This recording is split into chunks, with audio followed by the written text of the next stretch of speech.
established immediate rapport with Randy Moss. Jeff George stumbled a bit, throws long, Randy Moss caught, touchdown Vikings. Chris Carter provides another option. Back he goes, pump fake, now goes to the end zone, caught, touchdown Chris Carter. Just like that, Jeff George takes him 80 yards for a touchdown. Throwing to those guys that, it's a quarterback's dream. That's one of the reasons why I decided to come here in the offseason. Jeff George has jump-started a potent offense. Here they come. George backpedaling, throws into the left corner, wide open. Chris Carter, touchdown Minnesota. After wins over the 49ers and Broncos, Jeff George tonight faces a major test as he works against the Dallas secondary, spearheaded by Deion Sanders. It's going to be exciting because the ball's going to be flying around. The Metrodome could see more action than a pinball machine tonight as the Minnesota Vikings go up against the Dallas Cowboys. A compelling midseason matchup ahead on ABC's Monday Night Football.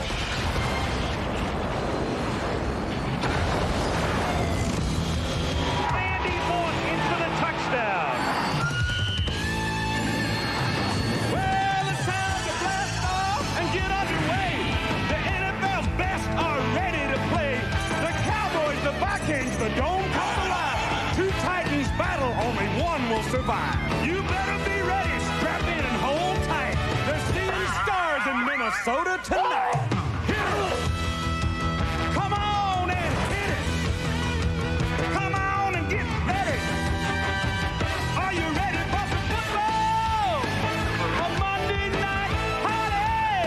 Yeah, it's a Super Bowl season. 30 years and still rocking. Al and Boomer are set. The crowd is psyched. All my rowdy friends are here for Monday night.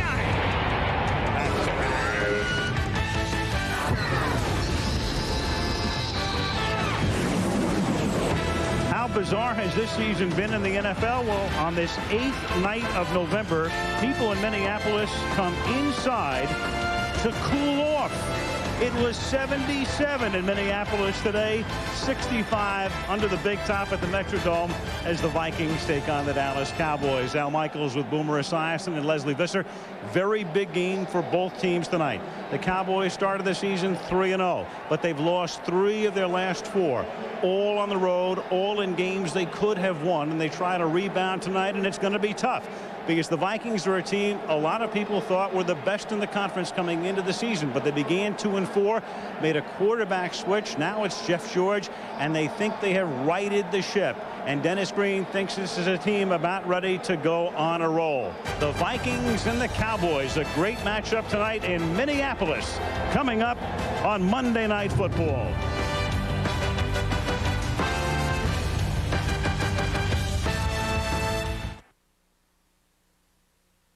Digital TV channel of your local ABC station where available. Downtown Minneapolis on this warm November evening in the Metrodome right now. And Boomer, we all know that coaches' honeymoons don't last very long. Shane Gailey got the job as the Cowboys head man last year, gets to the playoffs, but all of a sudden everybody beginning to question their conservative play calling right now. Jerry Jones, when he hired Shane Gailey, did it because he wanted his head coach to call offensive plays. And one thing Shane Gailey has done is he's been conservative. Now, he's had some injuries. There's no question about that. The loss of Michael Irvin is certainly hurting their passing attack. But, he has one of the best quarterbacks to ever play in Troy Aikman. I say give him a chance. Let him throw it downfield. You brought the Rocket. Rocket Ismail here as a free agent. Let's see him go downfield tonight. I think that's where they have to go to win. Play calling's also been an issue in Minneapolis, but the bigger issue has been the quarterback switch. Randall Cunningham had a Hall of Fame year last year. He's on the bench now. They go with Jeff George. What do you make of it? Well, is there a bigger riddle in the NFL than Jeff George, a guy who's immensely talented? You'll see balls tonight that he will throw that you wouldn't even be able to comprehend because of his arm strength. He tries to get it into places where nobody else would even think about doing it. Now, this guy came here not as the savior. He came here as a backup. So in his emotions, he's not have to carry the team. All he has to do is get in there, get the ball to his talented trio of wide receivers, and they'll have a chance. He gets into the Super Bowl. He'll go from backup to King George. Good matchup ahead. Vikings, Cowboys.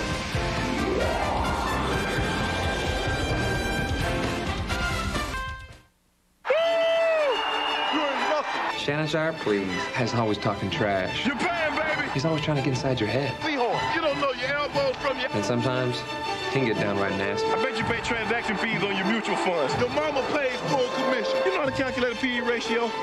When we created a smarter kind of investment firm, How diversified is your portfolio? we created a smarter kind of investor. You can't even spell Dow Jones. Okay, guys, let's get this right. To calculate a PE ratio, you divide the stock price. ABC Sports welcomes you to the following presentation of the National Football League.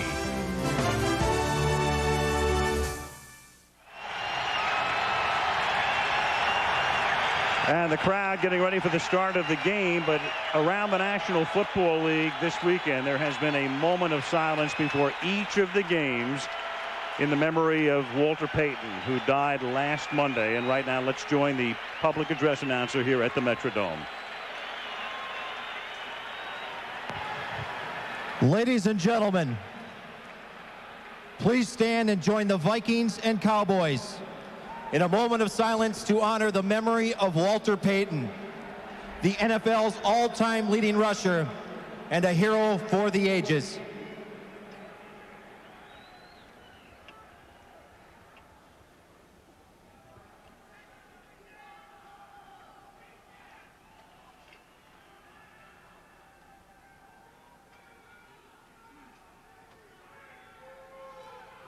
Thank you.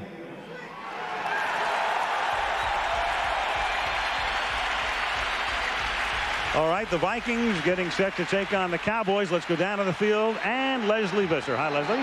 Hi, Alan Boomer. Well, Denny Green was coaching at Northwestern when Walter was playing very close to him, a tremendous loss.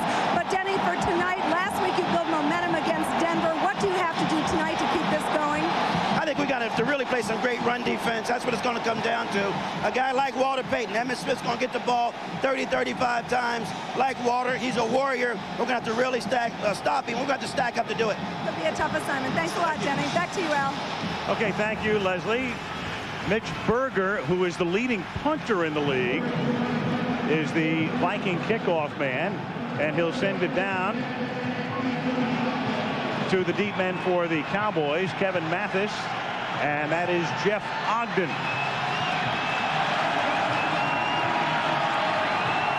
The Metrodome is noisy a venue as there is in the National Football League. And in full roar at the outset of the game as it's dropped at the 2, collected at the 8-yard line by Mathis, and then he's tackled to the 13 and the flag comes in.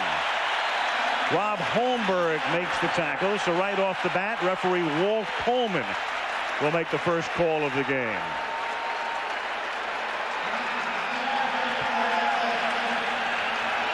And that will push the Cowboys back even farther as Joe Avizano, the special teams coach, watches his unit. Illegal block in the back. During the return, 96. Half the distance to the goal. First down.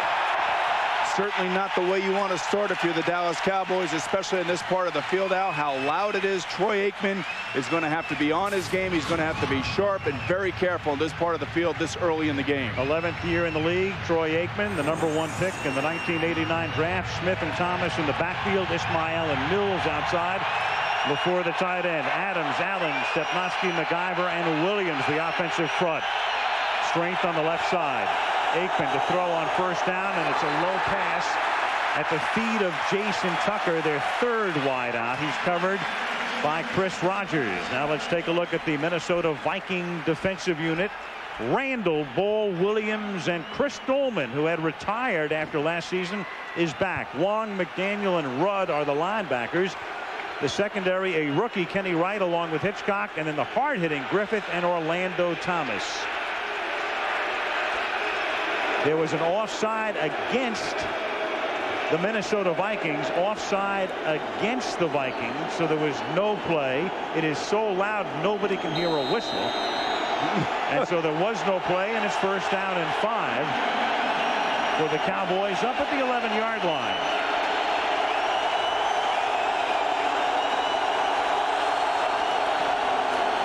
They start with Emmitt Smith, and Smith picks up 3 to the 14, and Boomer Emmett's always been a workhorse, never more so than this year. He's averaging 25 carries a game. You know, it's really amazing. Talking to Changeli yesterday, he told us that that's obviously a very high number, and for a guy who's in his 10th year and has carried the ball as many times as he has carried, they have to be careful. But he feels like as the season goes on, you know, there's some games where he'll get 18, 19 carries, so they are definitely going to carry him tonight.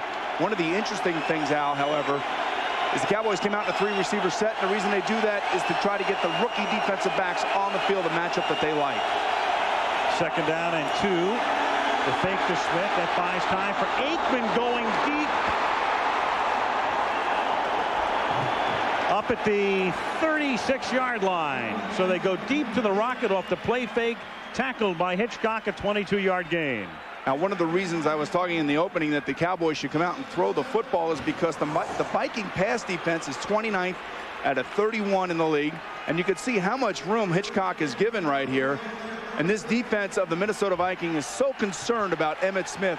A lot of play action pass and 3 wide receivers, as we see right now, is going to be the key for them to win. And Troy's going to have to be on the money.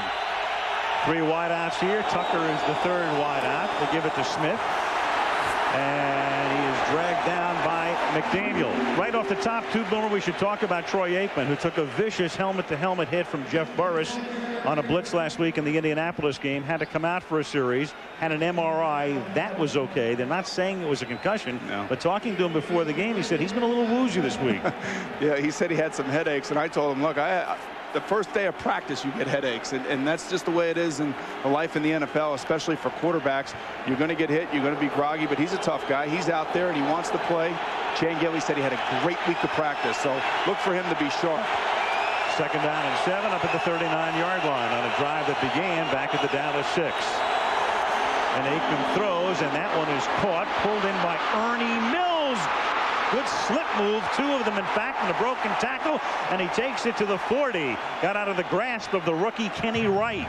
This is one of the things that the Cowboys are going to try to do, is exploit the rookies in the defensive backfield. And when they go to 3 wide receivers again, the defense of the Vikings will match up, and they'll bring in another rookie, number 29, Chris Rogers. Right here, you know, being a rookie and being a DB in this league is not very easy. And when you're a quarterback and you're an offensive coordinator, that's where you want to go. That's the weakness of the defense. Not that he's not a great player, but he's still unsure of himself. 1st down at the 40-yard line. Back to the ground. And it's a well-conceived opening drive as Emmitt Smith picks up 8. Kenny Wright makes the tackle. It'll be 2nd and short. Al, last year the Minnesota Vikings offense was so great that this defense really didn't have to do much. And when the offense started to sputter this year, you start realizing what your deficiencies are. The Vikings were so desperate for defensive linemen that they go out and get Chris Dolman, Jerry Ball, and Joe Phillips. Older guys. There's Foge Fazio, the defensive coordinator. You can sense that this defense is not very good at tackling and certainly isn't very good at covering downfield. 2nd and a short 3.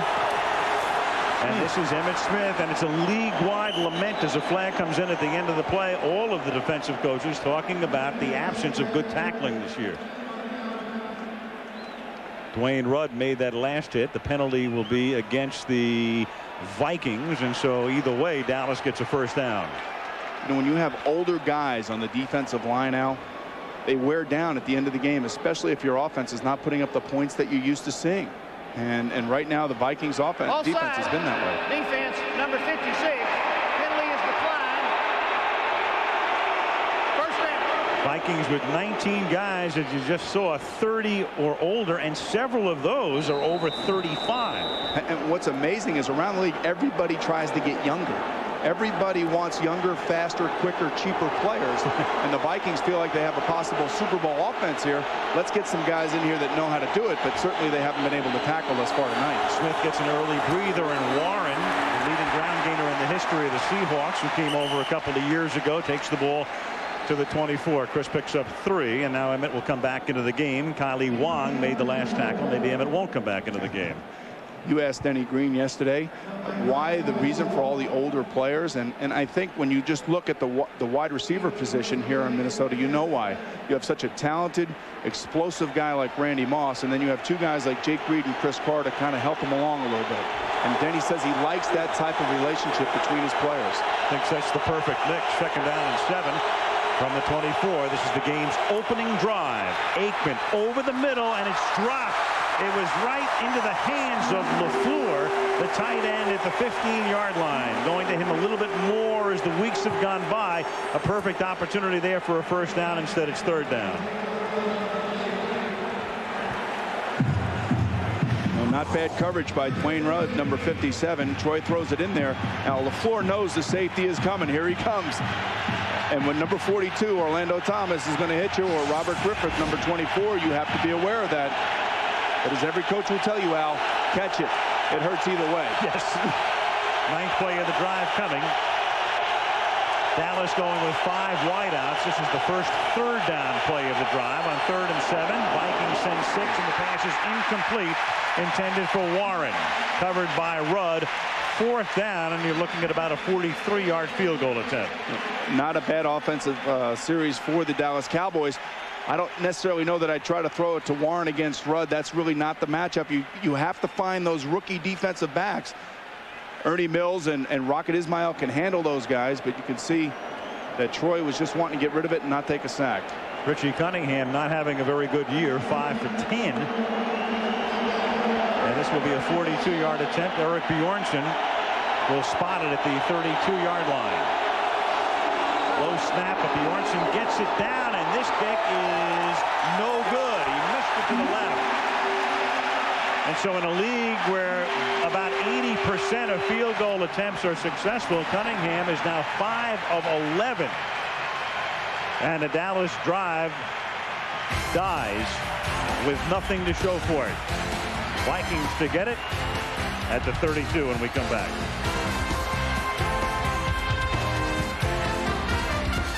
First down, Minnesota from the 33 after the missed field goal attempt. Dion lining up on the right side defensively. Jeff George first down. Dion lined up against Jake Reed one-on-one, and they begin on the ground, and they give it to Leroy Horde. And he pulls his way to the 42. Horde playing in place of the injured Robert Smith, who underwent hernia surgery, might be back next week. Troy Aikman was the #1 pick in the 1989 draft. The following year, Jeff George was the #1 pick. After he had started his college career at Purdue, came out as a junior at Illinois. Ford and Morrow in the backfield. Moss and Carter outside with Glover, the tight end. Stussy, McDaniel, Christie, Dixon, and Stringer up front. Randall McDaniel as good as there ever was at left guard. Here is Ford again, and Leroy bangs his way up to the 48-yard line. Coakley again in on the hit. The Dallas defense is fast as we take a look at them up front, and they'll get Leon Lett back off suspension next week. Pittman, Spellman, Hennings, and Ellis up front. The linebackers small and quick. Hambrick, Godfrey coming off a great game last week at Indy, and Coakley. Smith and Sanders at the corners. Teague and Woodson are the safeties. Back-to-back running plays. First down. Now Sanders lines up against Moss. And Randy goes in motion. Dion shadows him. Ford again to get the receivers. Look at this. And Robert Smith, the man being replaced at least temporarily by Horde, is the first to applaud. Tackled by Teague. Remember, Denny Green was telling us yesterday the key to this whole offense is Robert Smith. He's out with a hernia, and he'll be back probably next week. But take a look at this hole right here, Al. And Horde doesn't have the explosive speed that a Robert Smith does, but he certainly will take it up in between the tackles, and he's a rough and tumble type of back. You can see right there the offensive line doing a great job, and give Randall McDaniel great credit for that one, cutting off Alonzo Spellman from making a play.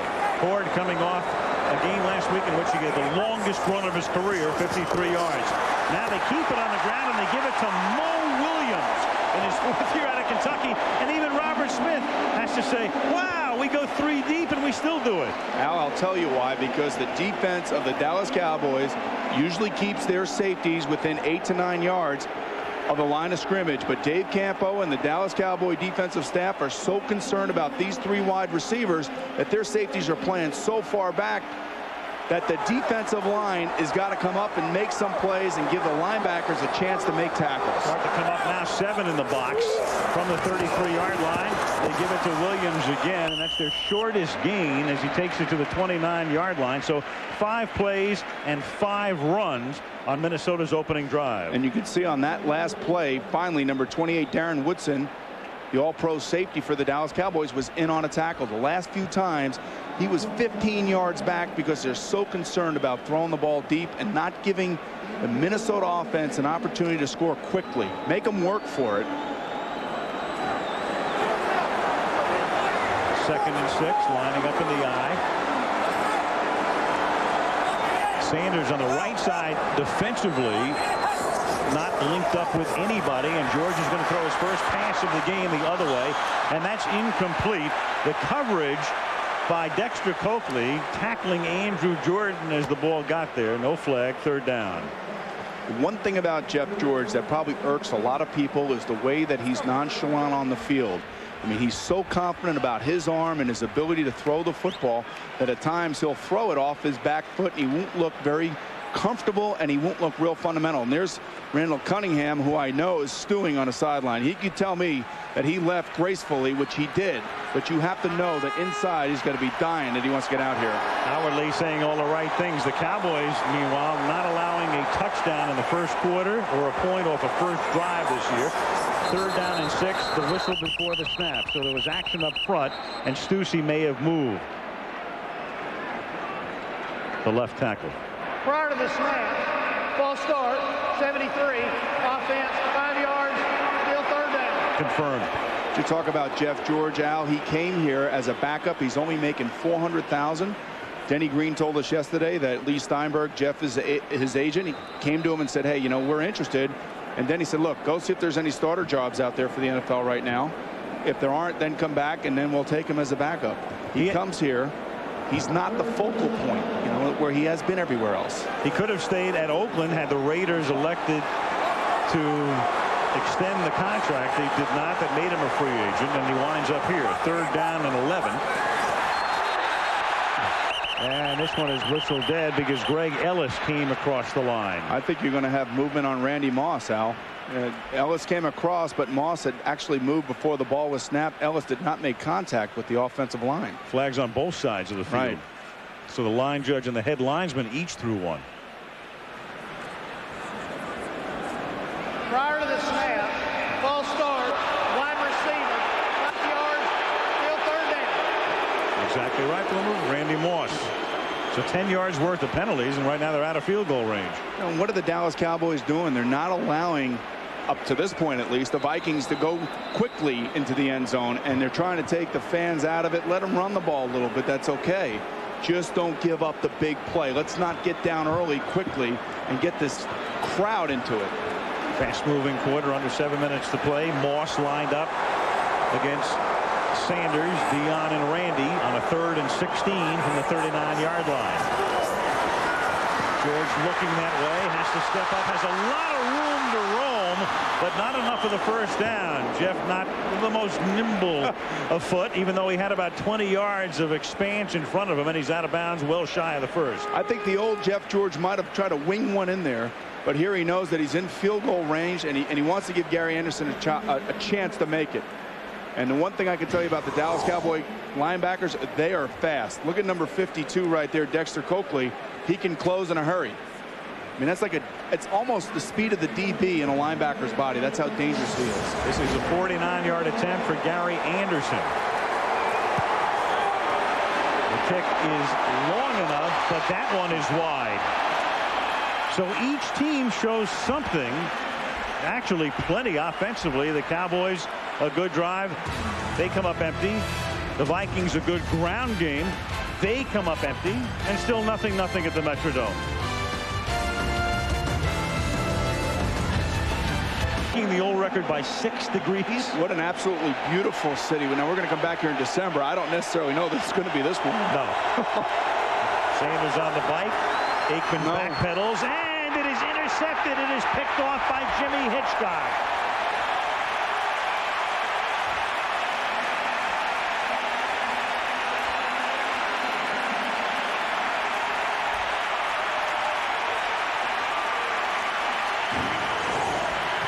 when you try to run this play, the wide receiver has got to get in front of the defensive back, and it looks like that he did not catch the ball on top of it. Oh, very interesting. Television timeout and maybe a look at a replay. When we went to commercial, we talked about a replay. Well, it has been challenged by Chan Gailey. Here's another look at it. Yeah, let's get the Dallas offense back on the field. That's definitive right there. Jimmy Hitchcock did not make that play. Two things on this play, Al. One, Ernie Mills has got to get inside that defensive back. He can't let Hitchcock make a play on the ball like that. So Ernie might as well forget that. They're not going to call the play ever again for him. And Jimmy Hitchcock probably knows. So if I were the Dallas offense, I'd be on the field right now. So here's the ruling again. Walt Coleman, the referee, will make the call here. You can challenge it. If you lose the challenge, it costs you a timeout, but they're going to win this one. They better win it. After reviewing the play, the ball hit the ground. Okay. The pass is incomplete. No timeout is charged. It'll be 2nd and 10 from the 40-yard line. All right, Al, we got it right. Exactly.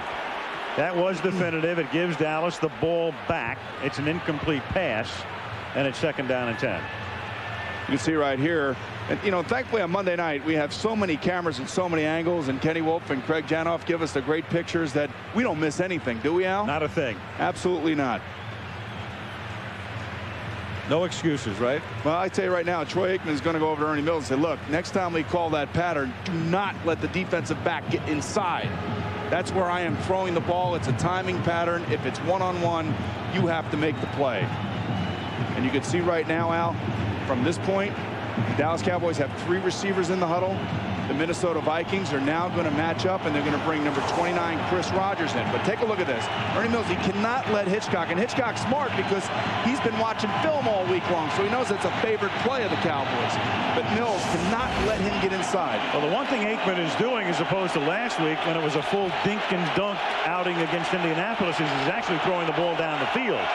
2nd down and 10 at the 40-yard line. Smith to the outside, tries to cut it back and runs into traffic, and is stopped after a gain of 1. Tony Williams, the first to hit him. Boomer, when you look at Aikman last week, he was 19 of 24 at Indy. That's 79%. That's great, but only 159 yards.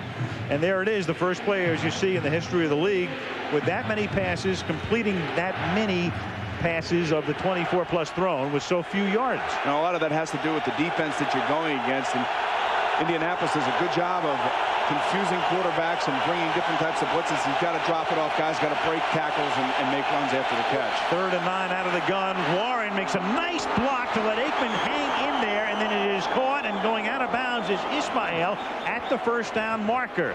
Kenny Wright with the coverage, but Warren able to pick up the blitzer, give Troy the extra half-second to throw, and they complete the 1st down. And you could see Kenny Wright talking to Jimmy Hitchcock, trying to get any help that he can on the field of play. I mean, that's the type of matchup you want. You want Rocket Ismail to go against one of the rookies, and when you blitz like this, it's going to be man coverage down the field, and there's no way a rookie's going to stay with a player like Ismail.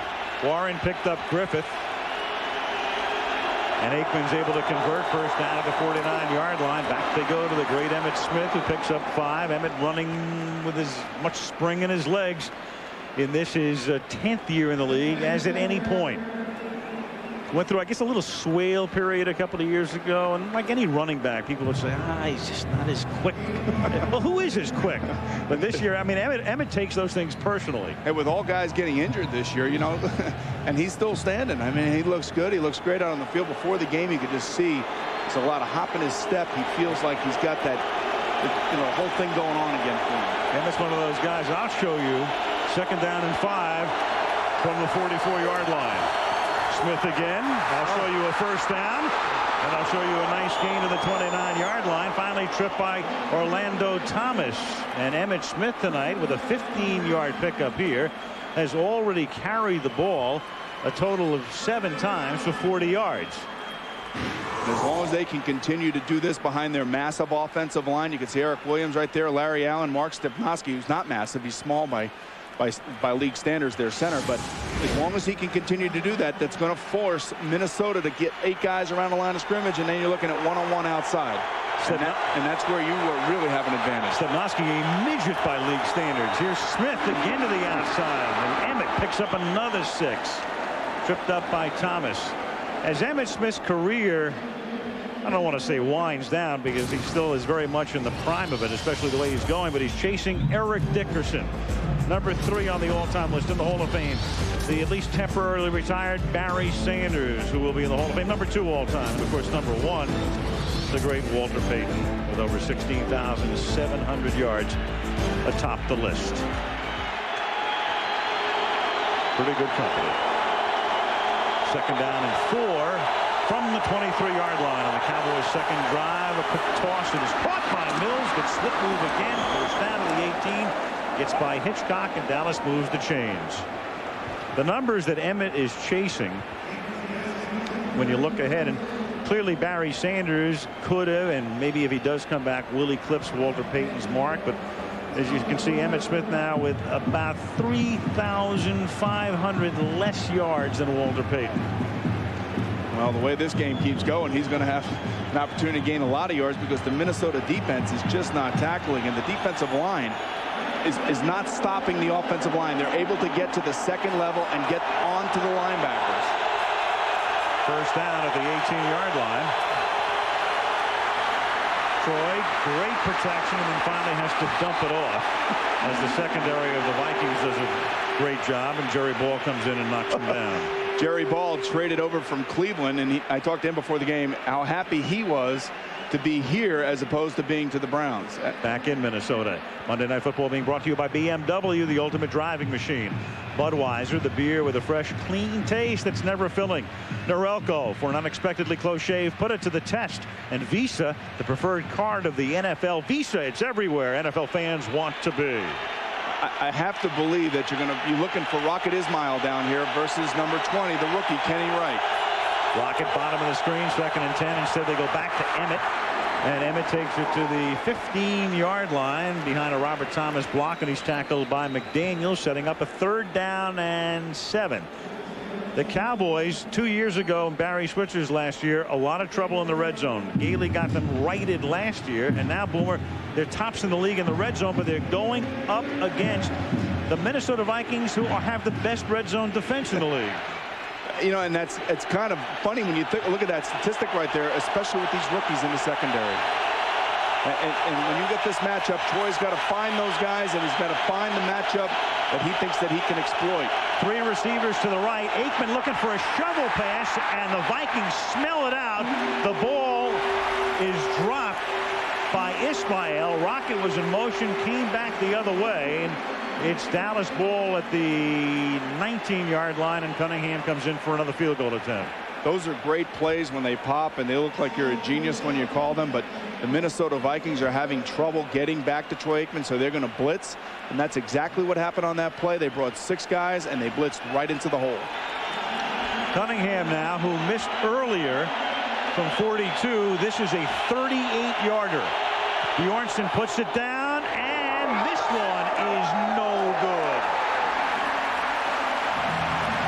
So these two teams have been marching up and down the Metrodome field for 13 minutes and 54 seconds. And the end result, nothing.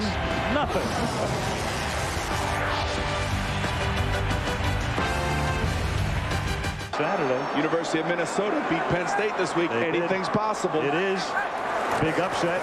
Happy Valley not too happy. Minnesota with the first down from the 18, and Leroy Horde picks up 2. Leroy's been in the league a long time. Started with Cleveland in 1990, and then with Carolina and Minnesota in 96 and beyond. Leslie, what you got? Al, you may notice that Randy Moss is wearing the number 34 on a small towel. He told me he grew up idolizing Walter Payton. He wore number 34 in Rand, West Virginia at DuPont High School. He said he always admired Walter for his accomplishments and his humility, and the Bears games were the games they got in West Virginia. Al? Tributes all around the league this weekend to sweetness. This has been one of the problems of the offense of the Minnesota Vikings, trying to get plays in, try to make audibles, and then have to call timeout and blow an opportunity. Timeout with 23 ticks left in the first quarter. The have it. We don't know how to do tape television. No, we don't. Second down and 8 from the 30-yard line after the timeout. Sanders is lined up against Chris Carter now at the top of the screen. Jeff George to throw.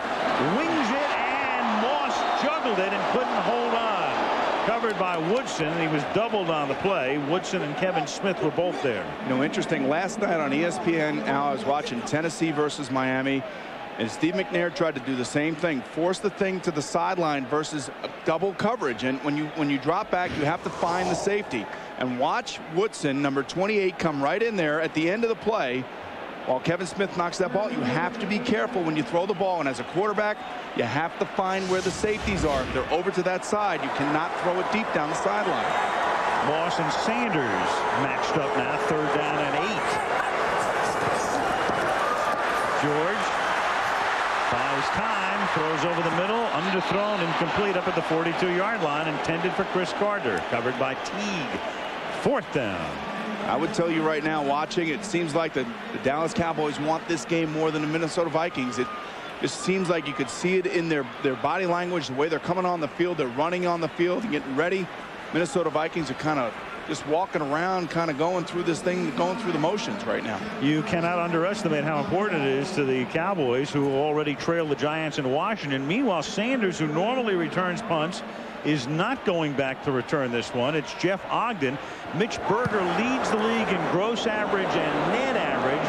This one end over end, caught at the 27 and returned back to the 36 by Ogden. It's almost like everybody in here is disappointed that they didn't see Deion Sanders back there. Well, Deion's been bothered by that hamstring. Right. Remember, he missed all that action with a toe injury. In fact, when these teams played each other last year on Thanksgiving, as Deion gets to the bike, Deion had that toe injury, and that's part of the reason that Randy Moss had that unbelievable Thanksgiving game. Absolutely, and certainly that Deion missed 3 days of practice this week. He did practice Saturday night, I guess, down in Texas Stadium, I was told. So still a dangerous weapon. I guess if he can run and ride a bike, you know, do a triathlon. Kick him the ball, man. Right. Put him on the field. Paying you so much money. Get out there, make touchdowns. Dallas has scored in the first quarter in every game this season, but unless they launch one here, that string will come to an end. First down from the 36-yard line. And Aikman throws, finds the open man in the seam. It's Ismail for a big gain to the Minnesota 40 as time runs out. And that's about as entertaining a scoreless first quarter as you will see. 3 missed field goals, and that's the reason we're scoreless. No score in Minnesota, and Monday Night Football returns after this message and a word from our ABC stations.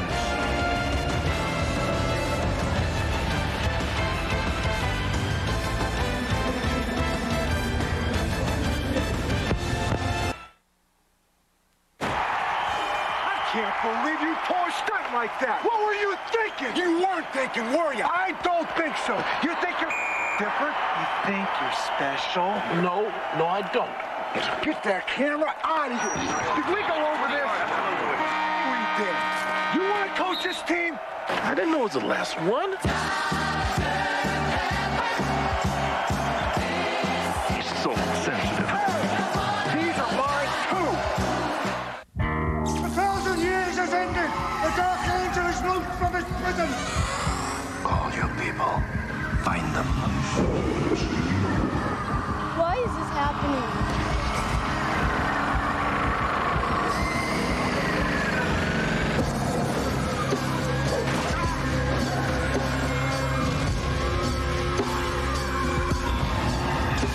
End of Days. Rated R. The End is Coming. Wednesday, November 24th. Jets, Patriots, next Monday night at 9 Eastern, 6 Pacific. Just a bit of magic.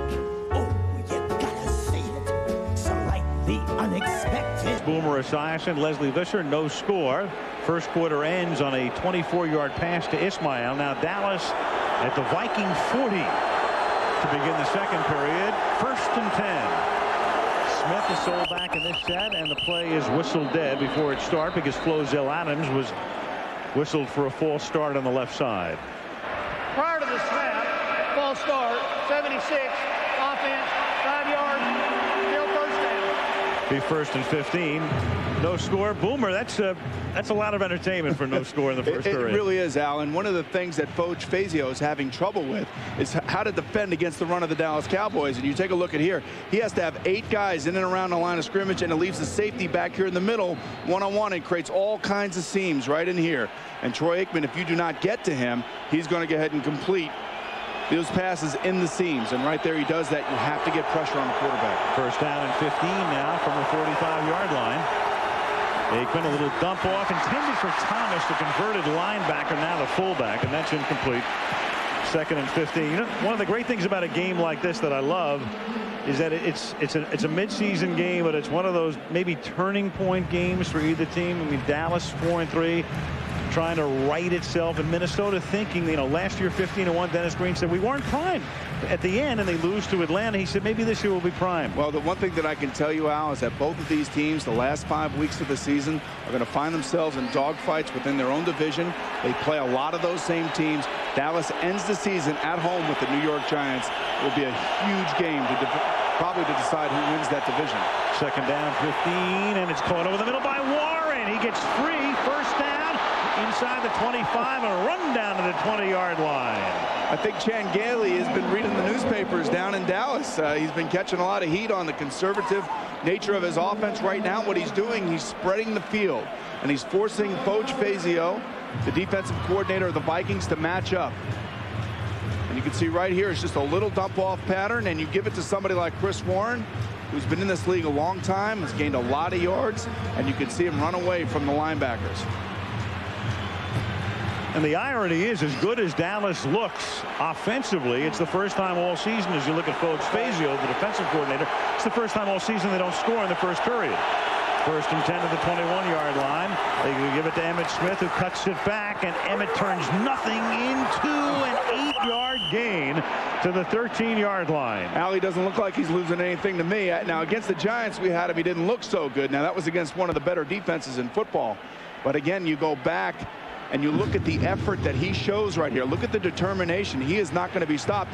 The one thing that I can tell you is that when you're on the sideline as an offensive player and you know that the opposing defense cannot stop you, you want that ball, and all of a sudden your effort picks up, your desire gets better, and these guys sense that they can do something big here. 2nd and a long 2 from the 13-yard line. Out of the eye. Emmitt behind Robert Thomas, nothing doing, flagged down. That's Chris Dolman, who wasn't in anybody's training camp because he was retired, who makes the hit, and it's a hold against Dallas. So the choice is going to be now 2nd down and 12 or 3rd down and about 5. 67, offense, 10 yards, repeat 2nd down. He's taken back, and on that last play, Flozell Adams just did not block Chris Dolman. He blocked the wrong guy. He actually blocked Tony Williams inside. He should have turned out and just get a body on Chris Dolman. You can't allow defensive linemen to have open shots on your running back like that. And there is Flozell and Chris Dolman also. And Al, Chan Gailey told us that he's happy with the way Flozell Adams has really started to come into his own a little bit. He's still making some mistakes. There's no question about it. It's only his 2nd year. He's got to get used to that position. And down here, communication's the key for offensive linemen. When it's this loud, sometimes they tend to make mistakes like that. And they're turning up the volume right now on a 2nd and 12 call for Dallas at the 23-yard line. That's Ernie Mills in motion. Flag is down again, and this one is caught over the middle. Warren takes it to the 18-yard line, tackled by McDaniel. Dennis Green. Let's go backwards.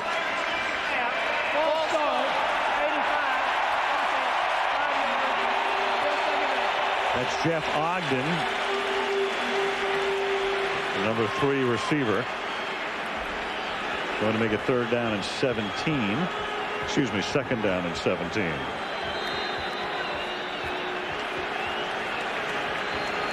Look at that. Look at that, George. You would have never have thought that that would have been the passing yards right there. Amazing. 2nd down, 17 at the 28-yard line. Aikman out of the gun. Action again. Walt Coleman having a very busy first half. The referee, John Randall, came across. Now the discussion here is whether or not Randall forced the offensive line of the Dallas Cowboys to move. And you can see that I think that they're going to call it against him. Prior to the snap, encroachment, 93 of the defense, 5 yards, still second down. And he is one of the guys that they put the rule in for, because he was one that was always jerking up there trying to get the offensive linemen of the opposing teams to move. Watch 93 right in the middle right here. See, here he comes. And what he's doing, he's watching Stepnoski. He's looking to see if he can get a jump on when he's going to snap the ball. Give it and take it. After those 2 penalties, second down and 12 from the 23. Aikman. What time? With great protection.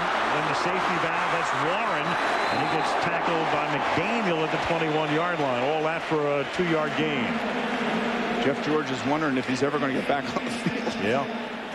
I think that if I'm talking to Troy Aikman in his helmet right now, like Cangeli is, I'd say, hey, look for 29, look for number 20. Those are the defensive backs that are the rookies. Let's see if we can't get them matched up with either Mills or Rocket and go for it. And these guys, this is certainly a difficult situation when you have to get up against number 81 or number 80 of the Cowboys. Not an easy situation to be in if you're a rookie. Look at Michael Irvin. He's having a good time, isn't he? He's on the beach. He's almost on the field. Third down and 11. The play clock all the way down to 2. Aikman after the pump fake. But Patton did move to the other side. The way he stutter steps left and then has to throw it away. And goes down amongst a trio of purple shirts. You know they're coming. You can hear him breathing. You can hear him growling, especially this guy. He comes 100%, 100 miles an hour, does John Randall, and it just like Troy is just waiting and waiting. Richie Cunningham's heart is going about 100 miles an hour right now. These haven't been happy days for Richie. He's missed field goals of 42 and 37. This is a 40-yarder. Bjornsson will put it down. Officially 39. And this time it is just good. Just good with a capital J. Happy days are back. Just barely. Otherwise, the waiver wire was looming. 11:21 to the half. 3-0 Dallas.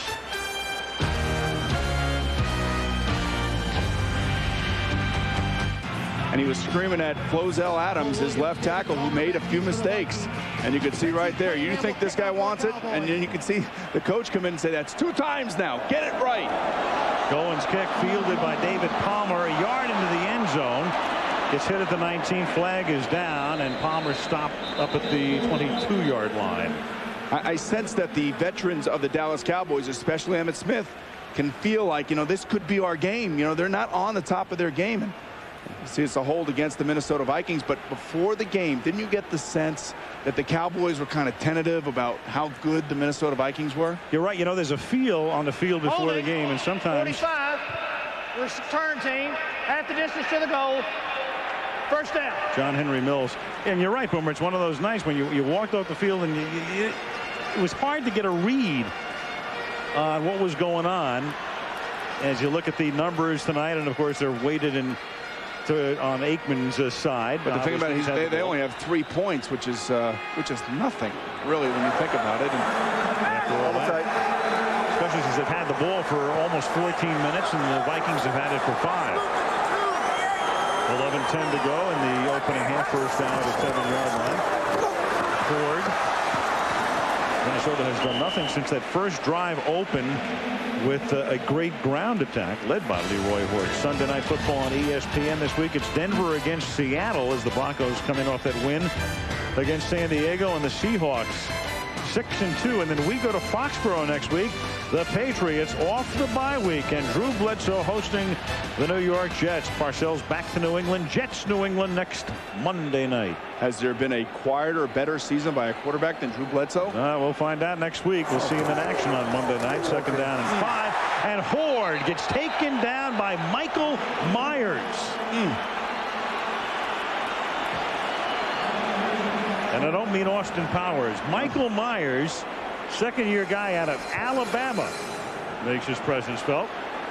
Well, somebody's got to block you, and if nobody blocks you, you better get in the backfield and make a tackle. And again, it looks like the Vikings are kind of sleepwalking. The first couple of games this year, they were sleepwalking. They got away with it in Atlanta. But really, it just looks like a team, and there's Ray Sherman, their new offensive coordinator. It just seems like they're out of sync. They're not into it for some reason. 3rd down and 9. Play clock all the way down. George under pressure, and he gets sacked. And is it a safety? Was he sacked outside the goal line? And they say yes, just inside the 1 by Ellis and Spellman. So he avoids a safety, but you have a situation right now where Berger's going to have to snap the ball or kick the ball after a 10-yard snap and do it in a hurry. Al, you know, Jeff George cannot get out of this. There's nothing that he can do about it. And it looks like Alonzo Spellman just absolutely runs around Todd Stussy. Now, he's been a Pro Bowler over there at left tackle. You can't allow that to happen. And they give George the forward progress before he gets knocked back into the end zone. Now Berger, so the call was correct. Dion's not going to return this kick either, which tells me all I need to know about his hamstring. And Jeff Ogden is going to run it back, standing in midfield. Berger leading the league in gross punting, net punting as well. It's a bouncing ball. Ogden fields at his 45 and runs out of bounds at the Minnesota 46-yard line. With 9:04 to the half. What a bad series for the offensive line of the Minnesota Vikings, Al. First on a running play and now on this passing play. 3-0 Dallas.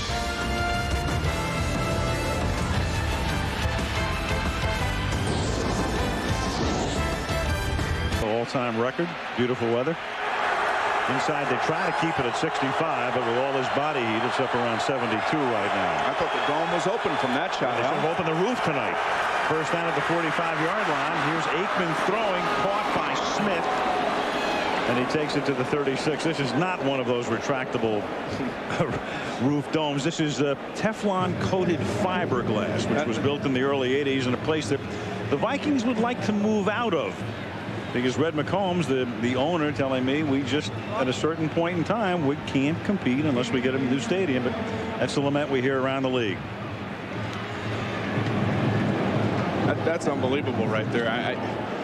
Words can't describe how inept the offense for the Minnesota Vikings has been tonight. 2nd down and 1. They have still not completed a pass.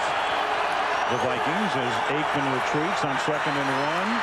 And then has to dump it off, and it's short, intended for the intended receiver, Robert Thomas. Again, Thomas is a linebacker converted to fullback, and they're looking at Chris Warren, the backup to Emmitt Smith. Now, the only time linebackers catch the ball is when they play linebacker, it seemed like. Right.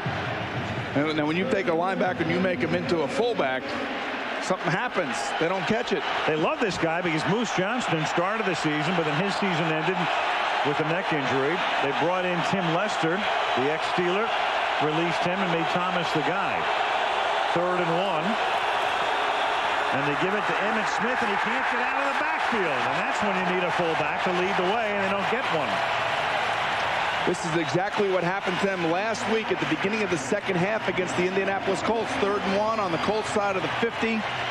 And they get stopped, and the Colts gain momentum, and they come back, and they score a touchdown. And right here, my only question is, Eric Williams is on the other side. Certainly Larry Allen is your left guard there, and he's a strong run blocker, but not a chance there. And they line Bjornsson up in the backfield.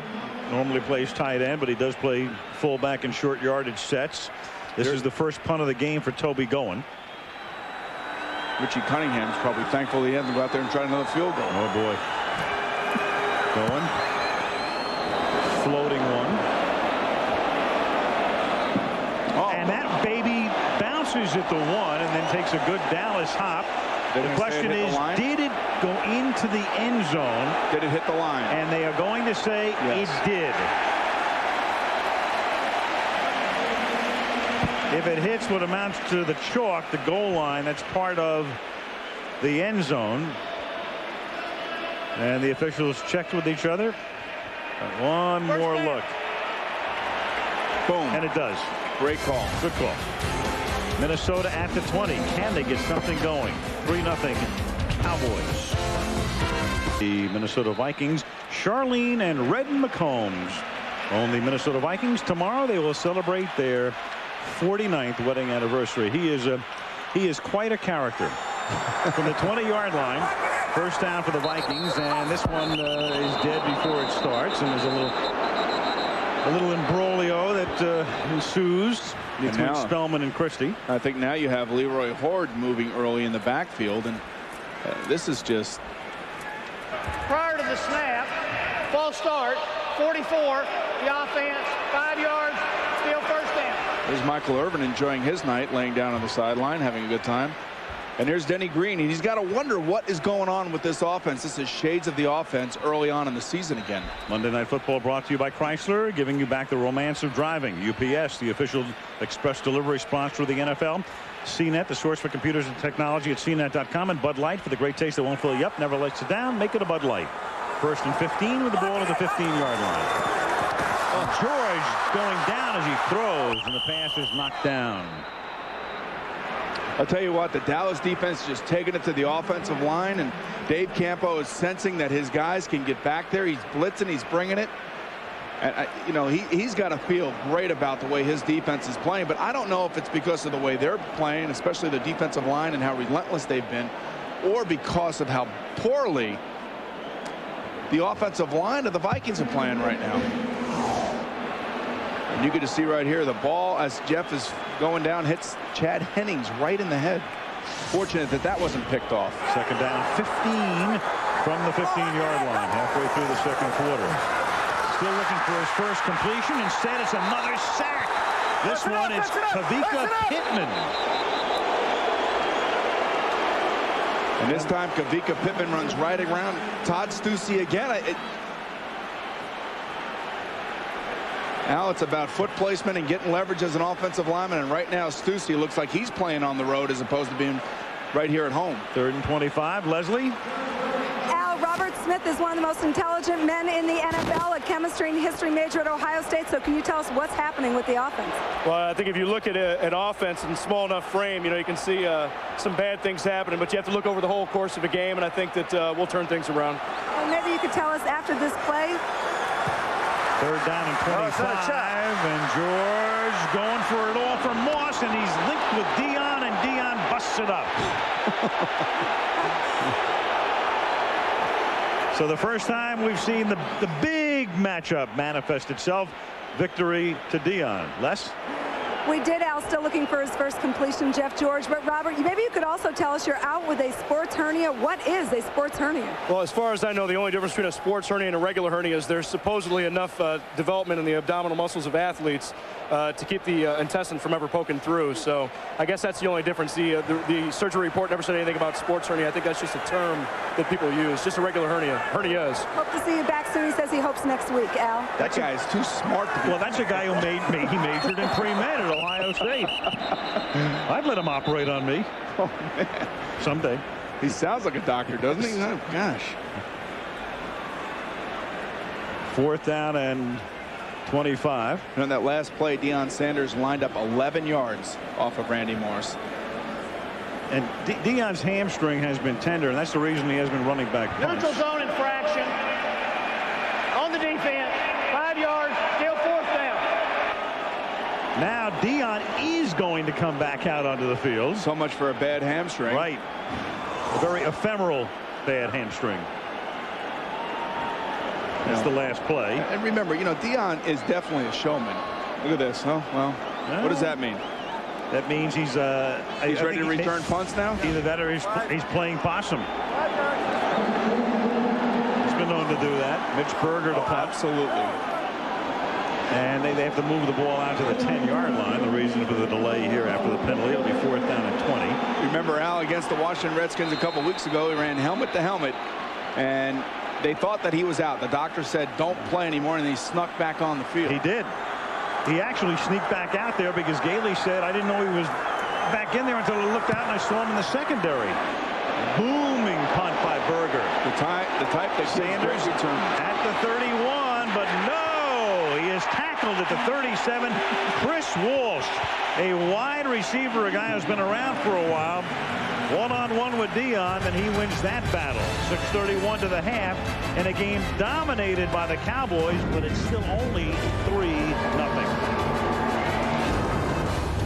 Sanders pedaling away. Meanwhile, Minnesota minus 18 passing yards. If you're wondering how can that be, sacks count against a team's passing total. They have incurred a couple of sacks worth minus 18 yards, and they haven't completed a single pass. So 0 on that end, minus 18 on the sack end, and that's the reason for that. And Emmitt Smith is off to the races. See ya. Inside the 30, and they'll get him from behind, or will they not? No, the rookie can't bring him down. Kenny Wright caught up at the 10, but Emmitt was not to be denied. 63 yards for the great one.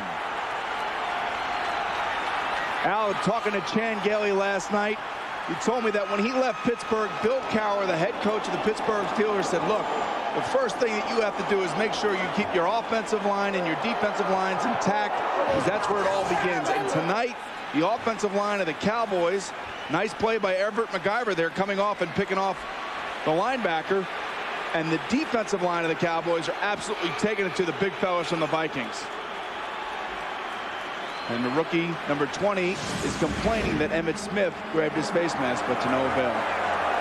63 yards. That's his longest run in 7 years. Cunningham for the point after, and he makes that an adventure, but it's good. Emmitt now with 144 career touchdowns. Jerry Rice, the all-time leader at 177.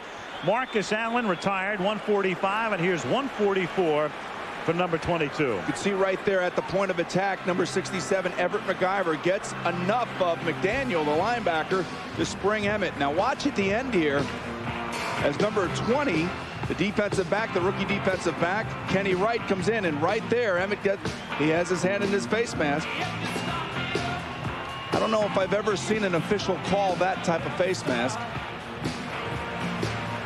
But where is the defensive line of the Minnesota Vikings, Al? Where's the offensive line of the Minnesota Vikings? Where's either line? They are just getting hammered at the point of attack. 10-0. Cowboys. Emmitt now with 134 rushing touchdowns, 144 total.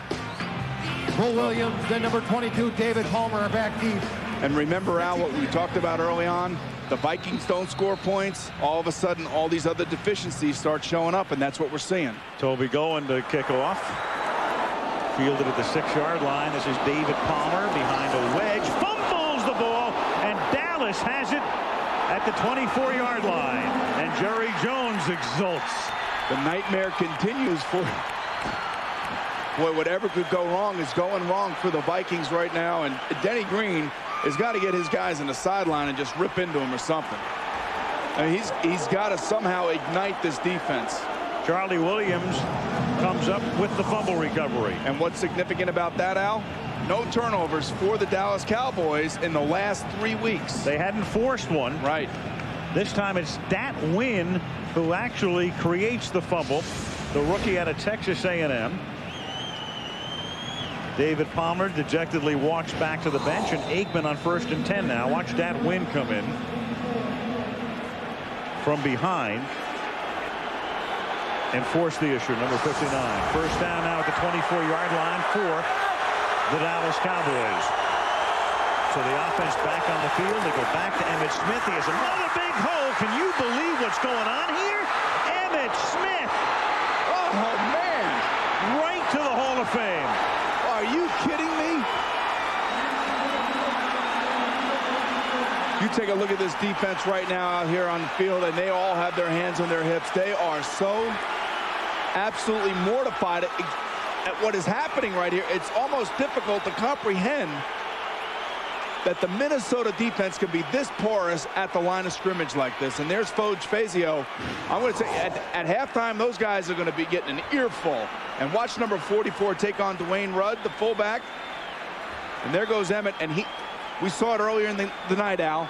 He did not want to be stopped earlier in the night. He got in Flozell Adams' face, and now all of a sudden he's making great plays. Now Cunningham This one is a treat as well. That's 145 career touchdowns for Emmitt Smith, tying him with Marcus Allen, second place all time.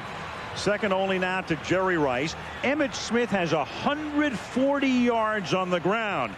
The NFL record for yards in a single game, Walter Payton, 275. So Emmitt's on that pace at the moment.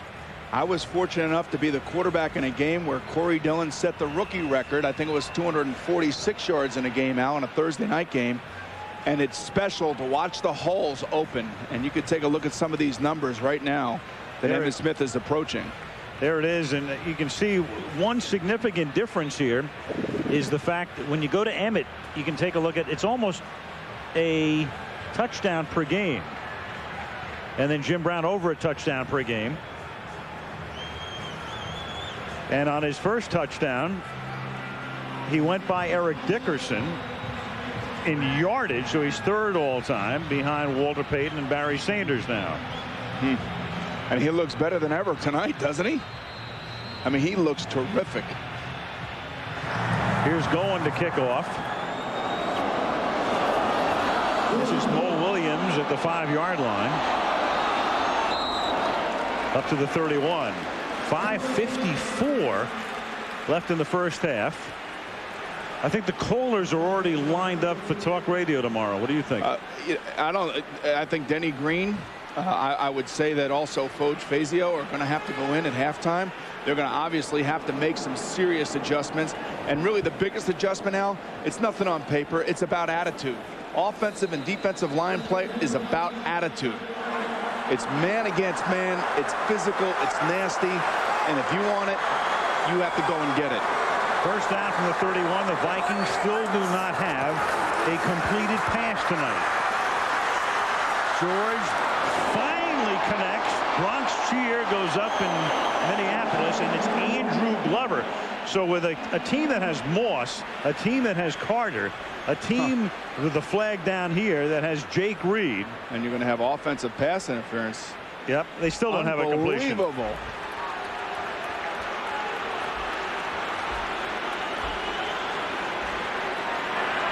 Pass interference on the offense, number 80, 10 yards, repeat first down. Carter. Watch this. He's right here. Watch him come down, and as Jeff George leaves the pocket, he's trying to skirt around and find some room. And you can see he just actually threw the defender down on the ground, and you obviously can't do that. First down at the 21, 1st and 20. So the Vikings still without that first completion after that was taken away. Now they get it. It's Carter. Carter with a nice move to get around Woodson. And then he gets shoved as he is knocked out of bounds by Darren Hambrick. Well, if there's a guy on this team that's going to ignite him, it's going to be this guy right here, who really literally is one of the great all-time receivers in professional football history. And there goes Emmitt Smith. He might be a little tired. What is this all about? In a minute already, but take a look at Chris Carter right here. Somebody has to lead the football team. Somebody's got to show some desire, and I think that's what Chris Carter is trying to do right now. Now we'll get the immediate word on Emmitt Smith. Second down and 7 from the 33-yard line.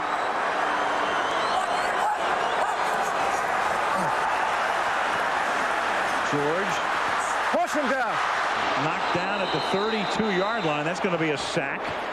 What a tremendous job the Cowboys are doing in the secondary tonight, with Moss and Carter and Reed just no factor.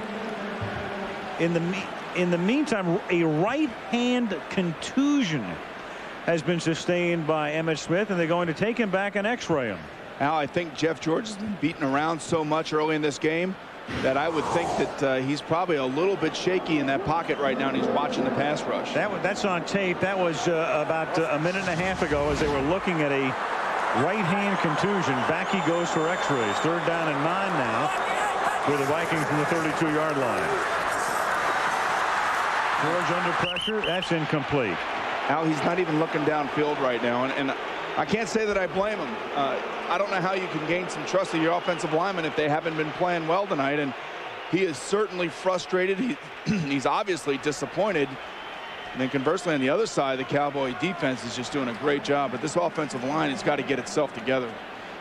That was Pat Jones, the Cowboy assistant coach, and that bench is electrified right now. And we talk about the loss of Brian Billick, who became the head coach of the Baltimore Ravens. He was their offensive coordinator.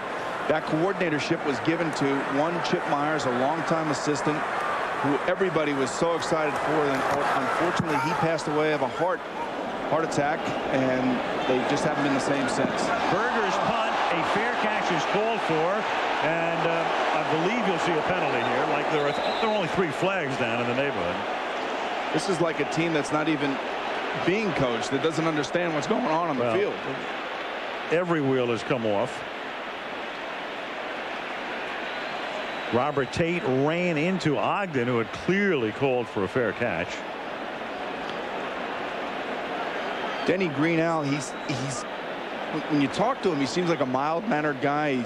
He likes older veterans on his team. He wants to have those guys around. You can see Dion getting some ice on his hamstring. On the kicking team, number 53, 15 yards, first down. He said 53, but he means 83. But Denny is going to have to go inside that locker room. And I've been in locker rooms where coaches have just exploded on the team. And he is going to have to start ripping some people.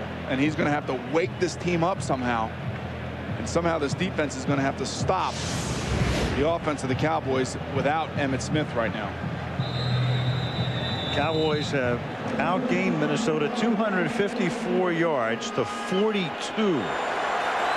17-0 Cowboys. First down, Dallas at the 42-yard line. Chris Warren is in the game with Emmitt back in the locker room. Aikman. And they're not going to go conservative here as they go to the air, and he has to throw that one away. Jerry Ball put the pressure on. Second down and 10. Be a part of the phenomenon Who Wants to Be a Millionaire later tonight. You'll see it on the West Coast, and don't miss a new episode every night for the next 2 weeks right here on ABC.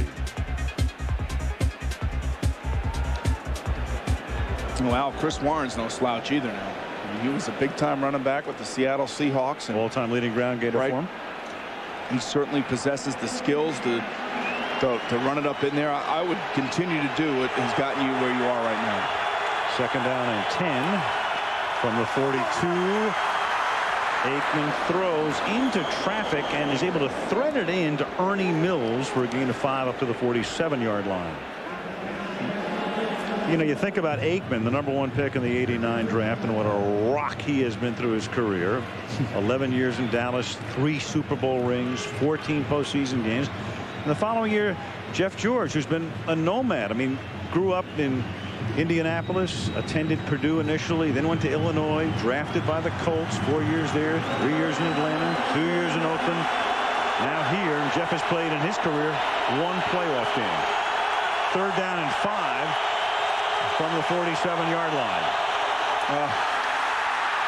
And Troy under pressure. The Vikings get the huge break they need.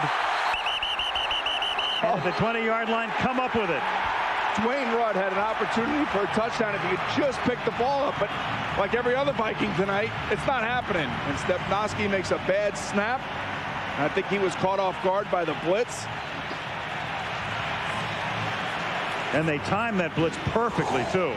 Watch this. Well, actually, it just slips out of his hands. And one of the most difficult things to do in all of football is to pick up a rolling ball like this, and it just bounces all over the place. Remember, it's not round, folks. It's got points on it. And it's Chris Dolman who comes up with it. It's the worst feeling in the world for a quarterback is to go back there and try to jump on that football like that. But if Dwayne Rudd picks it up, easy touchdown. Now the Vikings getting the exact break they need. They need something to turn the game around. With 3:25 to go in the half. At the 21, Jeff George 1 out of 7. Carter matched up with Sanders this time. Top of the screen. George buys time. Finally an open man, and they get it to Andrew Jordan, the tight end, covered by Kevin Smith, knocked down at the 12-yard line. A little short of the first down. This is reminiscent a little bit of the Indianapolis Colts game last week for the Dallas Cowboys. They come out. They're winning in the second half. Troy Aikman gets sacked, fumbled, and it gives the Indianapolis Colts some momentum. And obviously you sense that right now in the Vikings. Second down and 1 with the ball at the 12-yard line. Quick flip, first down, Carter. And he gets taken down at the 5-yard line. Dion got a hand on his shirt, and it's a first and goal. What makes this guy so great, not Deion Sanders, but Chris Carter, is making catches like he just made there and making them look easy. And talking to Jeff George and saying, why did you come here? He said, well, when you get to play with players like this, they make it look easy. They make you look better than you are. And this is the group that I wanted to play with. For years, they've been running that fade to Carter. Wouldn't that be a matchup here? Top of the screen with Sanders on him. Instead to the ground. To Horde. Picking and threading, and a 2-yard gain to the 3-yard line. Tackled by Woodson. Man, if they get out of here 17-10, or 17-7, excuse me. What a break for the Minnesota Vikings. Absolutely. If they get in. I mean, this game could be, there have been missed field goals, other missed opportunities. I mean, Dallas could be leading 30-0 at this point. Second and goal at the 3. Mo Williams is the running back in this set. I can see Randy Moss getting it right here. Instead to the ground to Mo Williams, nothing doing. And 60,000 with a cascade of boos. Randy Moss lined up against Kevin Smith, and Kevin Smith 5'11". 2-minute warning.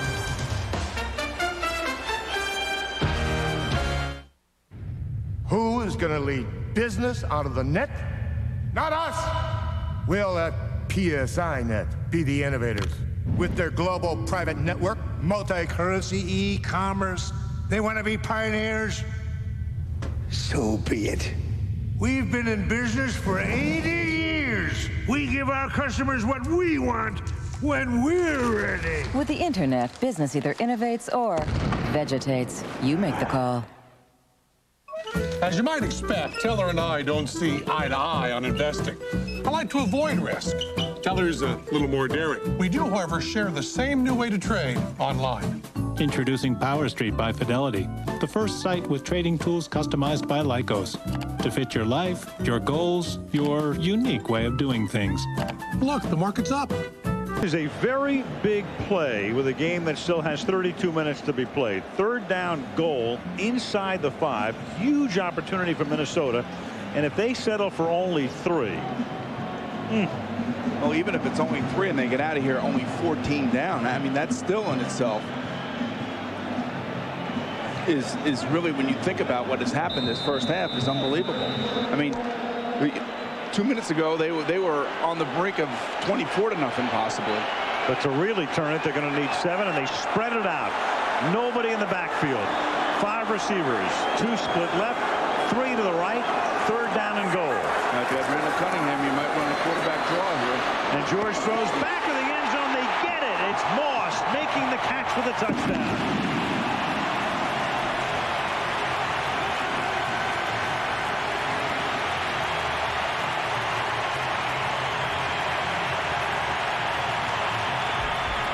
Too much time for Jeff George to operate, and it gives those receivers a chance to get open and find seams. And Kevin Mathis, 5'9", against Randy Moss in the middle, and these seams, you could see him just looking, throwing it high, throwing it over the heads of the defensive backs. That's George Teague, the safety, number 31. But down here as a quarterback, throw it high and give your receivers a chance to go up above the smaller defensive backs. Anderson for the point after. You saw that look on Jeff George's face. It was a combination of satisfaction and exasperation. But they're back in the game, 17-7.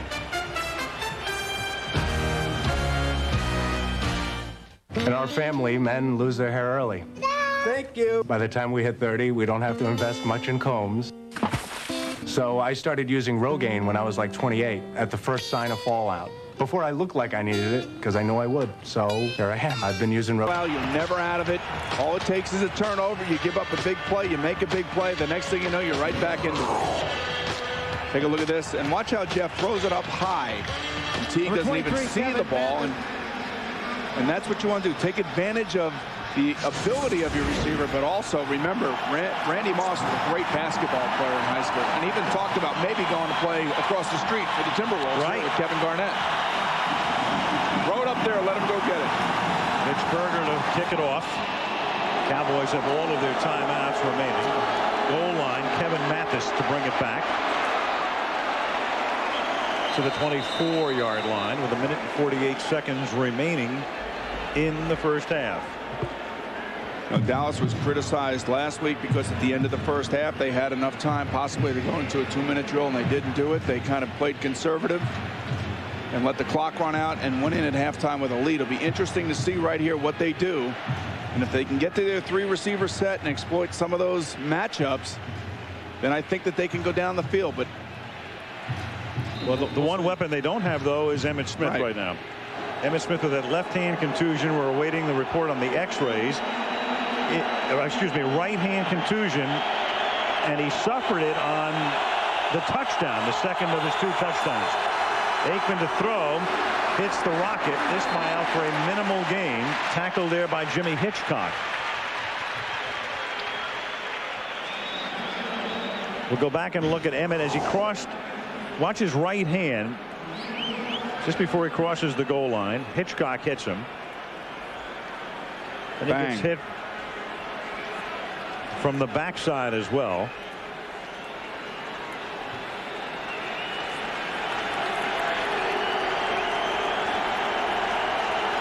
What a great picture that is to tell you the story.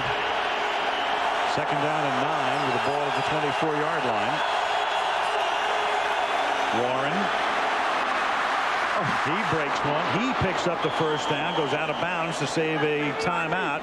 Run out by Orlando Thomas up at the 37-yard line. Larry Allen, as he does so often, leads the way.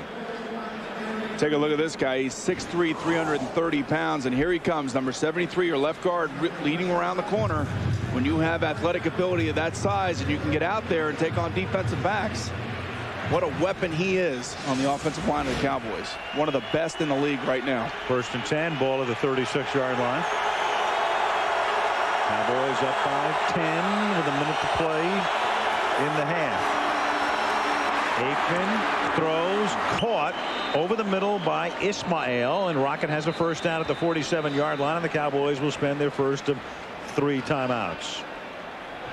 52 seconds left in the half. 17-7. Let's check in with Chris Berman in New York. All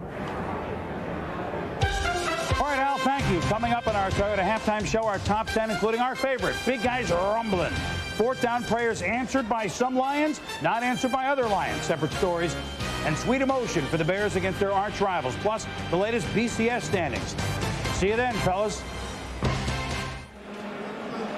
All right, Chris, good first half here in Minneapolis as the Cowboys have been dominant, but the Vikings get back into the game, capitalizing on the turnover and then scoring the Stepnoski snap, and now Troy Aikman to try to put at least 3 on the board for Dallas in the waning moments. So dangerous on the road, giving that home team back the momentum that you so desperately wanted to get a hold of that first half, and they did that. They need to get a score right here, Alan. They're in their 5 wide out set. It creates those mismatches, especially inside. They spread it. Nobody in the backfield but Troy. Over the middle and through the hands of the Rocket. Covered by Griffith. 2nd down. Just catch the ball. The ball's right there. It's right on the money, and it's inside again. Remember that you're talking about matchups, and you're looking to get your fastest receiver across the middle with the ball in his hands as he's running. And look at that tight spiral. Look at the accuracy. And you're running your receiver on a safety, Griffith, who's going to have a hard time staying with him. You got to make that catch.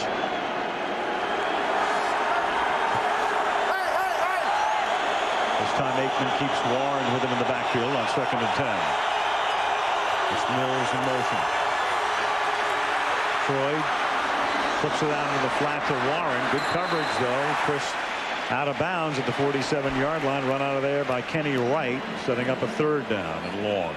Interesting what Foge Fazio is trying to do right now is just play zone and just wall everything off. Don't put your rookie defensive backs in those tough man-to-man situations. And you can see this hit right here at the end by John Randall, who is known to go after your legs like this.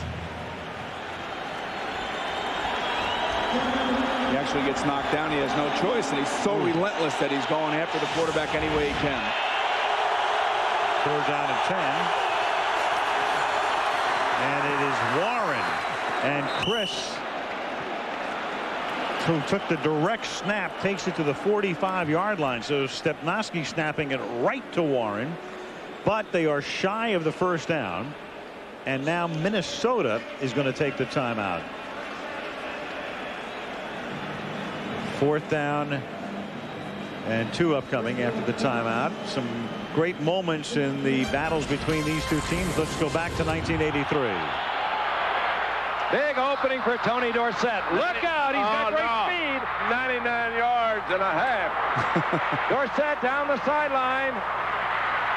Stays in bounds. Can you believe that? It's the 99.5-yard run, I think, is the longest run in the history of the league.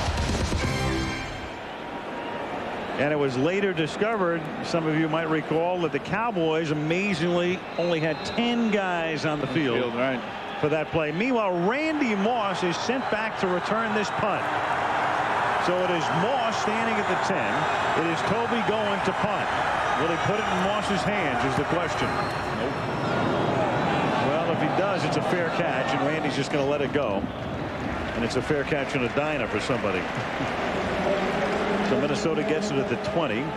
Well, I mean, this is the confidence that Denny Green has in his offense. Let's see if he takes a shot down the field. And if he does, I applaud him for it, because certainly they have been struggling, and he's trying to find any way, shape, or form to get another score here. And you would think with Jake Reed, Chris Carter, and Randy Moss all out on the field right now that he's going to let Jeff George have the opportunity to throw it down the field. George, 33 yards passing in the half. Carter, 2 catches for 20 yards. Jordan, the tight end, 1 catch for 9, and Randy, 1 catch for 4 yards, but a big one for the touchdown. And they're only down 10 points. Amazing. 22 seconds. Dallas with almost 5 times as much yardage as Minnesota.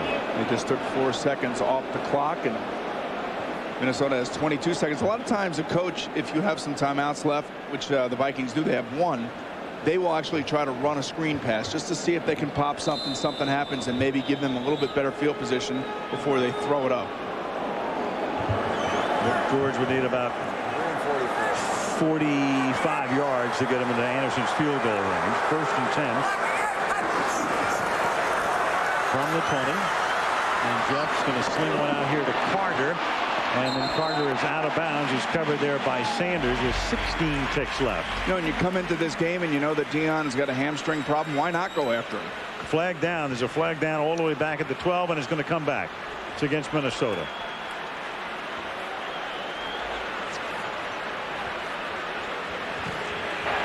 Holding, 73. Offense, 10 yards. Still 1st down. Well, that's one way to keep him out, Al. Yes. He's having a rough night, Todd Stussy is. And he's getting all he can from Kavika Pickman and also from Alonzo Spellman. Well, Minnesota now has 9 penalties for 67 yards. Clear right there. The Vikings have 63 yards of offense and 67 yards in penalties. 1st and 20 from the 10-yard line. It is knocked away. It is picked off by Izell Reese at the 40 with 7 seconds to play. Charlie Williams batted it. Izell Reese picks it. And for Izell Reese, that is his 3rd interception of the season. And now, well, the way Cunningham is kicking, I don't see them going for a 57-yard field goal, but at least Troy will get 1 heave into the end zone. Well, you know, they still have 2 timeouts, so if he gets rid of it quickly. 7 seconds. You can see right there, the longer you wait to throw the ball down the middle, the better chance there is for a deflection and one of those safeties to come up with an interception. What you want to do is you want to throw that ball about 15 to 18 yards down the field. Any further than that, the The ball's in the air too long, no matter how strong your arm is. And it will be an unlikely heat. Well, let's see. Aikman keeping in a lot of protection and then throws.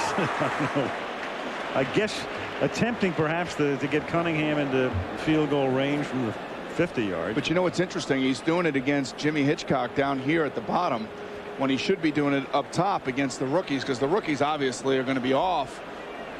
You know, that's a dangerous throw right there. It's a possibility for an interception, but they're going to give Richie Cunningham another shot at it. From 57 yards away, Richie has missed from 42, missed from 37, made from 39, and his 2 extra points just barely got inside the left upright. Eric Bjornsson to hold, and Cowboys. Timeout. Dallas. Second team timeout. 30-second timeout. Didn't have the right personnel out. Well, Chad Hennings didn't realize that they were actually going to go out and shoot and go for another field goal, and the down clock was running down. 54 yards, the longest of Cunningham's career.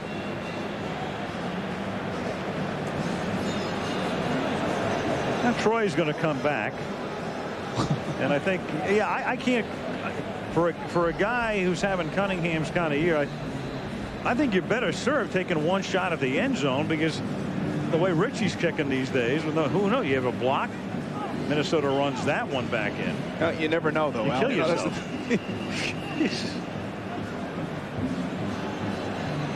Well, and his extra points have been a little bit of an adventure, yes, too. they have been, yeah. So after the timeout, they'll either just run the clock out or let Troy heave one into the end zone. Well, the only thing I can tell you is that 29 and 20 are to his right. 86.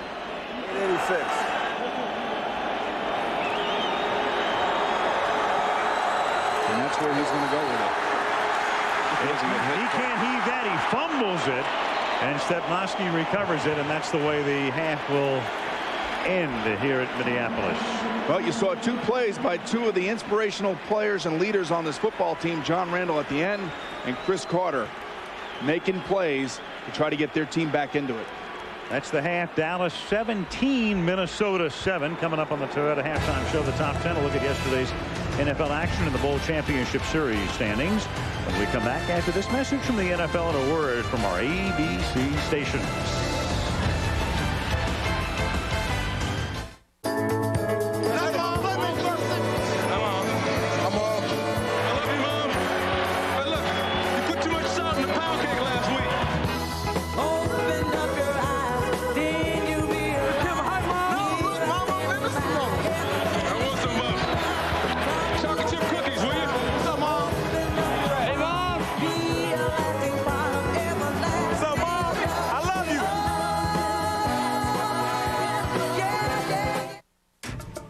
Times Square. Here's your host, Chris Berman.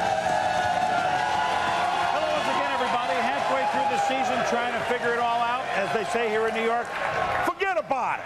If the playoffs were to start tonight, Indianapolis, Tennessee, Seattle, Detroit, St. Louis, and the New York Football Giants would all be in. None of them made it last year. And the Giants yesterday became the 4th team to have a bye and move into first place. What? Well, while you figure it out, we figured out our top 10. For the 8th time in his illustrious career, Baltimore's Rod Woodson does go all the way. His 8th career interception tied him with Deion for 2nd all-time behind Ken Houston's 9th. Speaking of 9, the hits just kept on coming. The Eagles, Brian Dawkins, and the hitting ferocious in the Bears-Packers game. Both sides of the ball. More on that later on. Play 8. For only the 2nd time in NASCAR history, a rookie has won 2 races. Tony Stewart's win in Phoenix ties him with the late Davey Allison. How about the big fellas? Supreme Cortez Kennedy looks like Dion, his 2nd pick this year for the Seahawks. And 325 pounds of nimbleness. Chester McLaughlin bouncing off tackles for the Chiefs. Then watch this globetrotter-like move. What? However, it wasn't enough to prevent the Chiefs from losing to the surging Indianapolis Colts. Edgerrin James, their rookie, 8 games, over 1,000 yards in total offense. The Colts off to the best start in 77. Troy Edwards and the Steelers, the catch of the day. In the muck and the mire for Pittsburgh in their win at San Francisco over the Niners. He takes a looking and keeps on ticking. Play 3, 4th and 16. Minnesota's Bill Cockrell. Tip by Ron Johnson to Arlen Bruce. Setting up freshman Dan Nystrom. Field goal, good. Minnesota upsets Penn State at Happy Valley, 24-23. That's not good for 4th down for the Lions. This one was good. Gus Farad. 4th and 26 for Detroit to Jermaine Crowell. The drive alive. 5-1. The Lions beat the Rams. We're the best in the NFC right now. But it's only halfway. Saturday at Soldier Field, a memorial for Walter Payton. Present and past Bears like Dan Hampton among thousands who remembered sweetness. I got a little girl, she's 4 years old. 10 years from now, when she asks me about the Chicago Bears, the first thing I tell her about is Walter Payton. And then at the end of the game on Sunday in Green Bay, Brian Robinson crediting Payton with helping him leap higher than he ever thought he could. Blocks what would be the winning field goal. And the Bears beat the Packers 14-13. Chicago had lost 10 straight times to their ancient rivals. To beat the Packers at Lambeau Field after such an emotional week may go down as one of the greatest moments in Bears history. We're at halftime, and we'll be back to New York in a moment. Dallas leading the Vikings 17-7.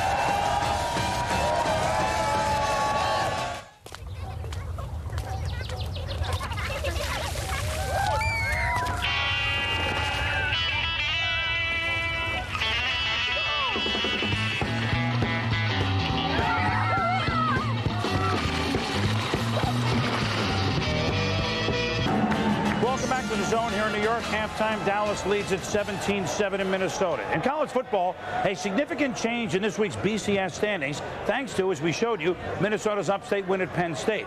Florida State remains #1, but defending national champ Tennessee, despite losing to Florida early this season, leapfrogged all the way up to #2, passing undefeated Virginia Tech. Why? The Hokies needed a last-second field goal to beat 3-5 West Virginia. They're 3rd, with Florida 4th, and undefeated Kansas State 5th. Top 2 teams will play in the Nokia Sugar Bowl January 4th for the national championship. But back to our game, we go back to Minnesota. And Al, I go to something that Boomer said during the first half of the telecast. Looked like by body language, Dallas seemed more into the game than Minnesota, and they have the lead.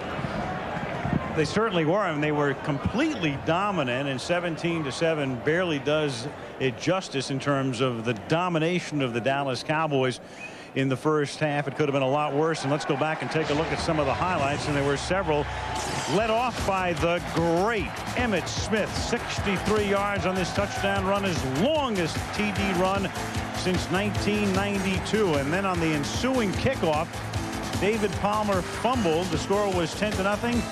Cowboys got it back. Smith takes it in for a touchdown, suffers a right hand contusion. They took him in for x-rays. We're still awaiting the results. It made it 17-0. And then Stepnoski's bad snap, the Aikman fumble, the Minnesota recovery enabled the Vikings to get back into the game. They make it pay off on a 3rd down heave from Jeff George to Randy Moss. The score is 17-7. The Cowboys dominating. Boomer, Minnesota gets the ball to start the second half. What's going on in the locker room right now? I would think that Denny Green, Foge Fazio, and Ray Sherman are in the faces of those players. He has to tell them, look, we're on Monday Night Football. We got a national audience here, guys. This is an embarrassment. And certainly, you know, there's always a tale of 2 halves. They can come out. They have the explosiveness to be able to put up some big points. You know, and Jeff George has only completed 13 yards for passes. Do you think he'll go back to Cunningham? No, I don't think so. I think he'll stay with Jeff George, and you know he's got to ride it out. He's got to give him a chance. He's ignited this offense the last 2 weeks. There's no saying that he won't do it again here in the second half. Stay close because these guys have a lot of explosive players, Al.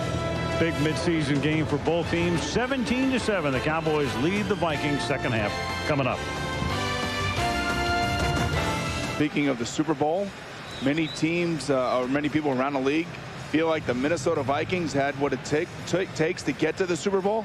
I mean, tonight, if you watch this team, you would wonder if this team is, you know, even get a chance, you know, to win its division, let alone try to get into the Super Bowl.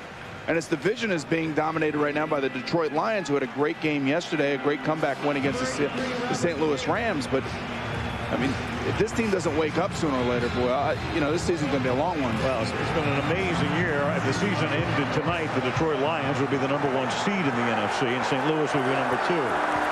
Toby Goins' kickoff to start the third quarter is fielded at the goal line by Robert Tate, and he can fly. And Tate takes it back out to the 29-yard line. That's where Minnesota sets up shop. We go to Leslie Visser. Leslie? Al, Denny Green is enormously disappointed in his team right now. He said, we didn't tackle on defense.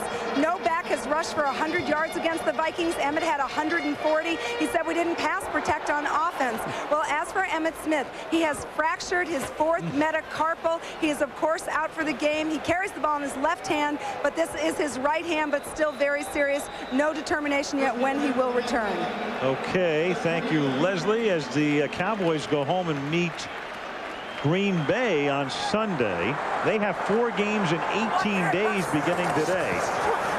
At the 29-yard line, it is Carter making the catch. Stay in bounds, and they finally get him out of bounds. They are going to mark him out at the 34-yard line. Izell Reese bounced him out. And it's going to take players like Chris Carter to get the Vikings back into this game. A great straight arm on the sideline to get extra yardage, to get that extra 2 or 3 yards. By the numbers, let's take a look at Deion Sanders. Deion Sanders was in the game for a total of 28 plays, as you can see.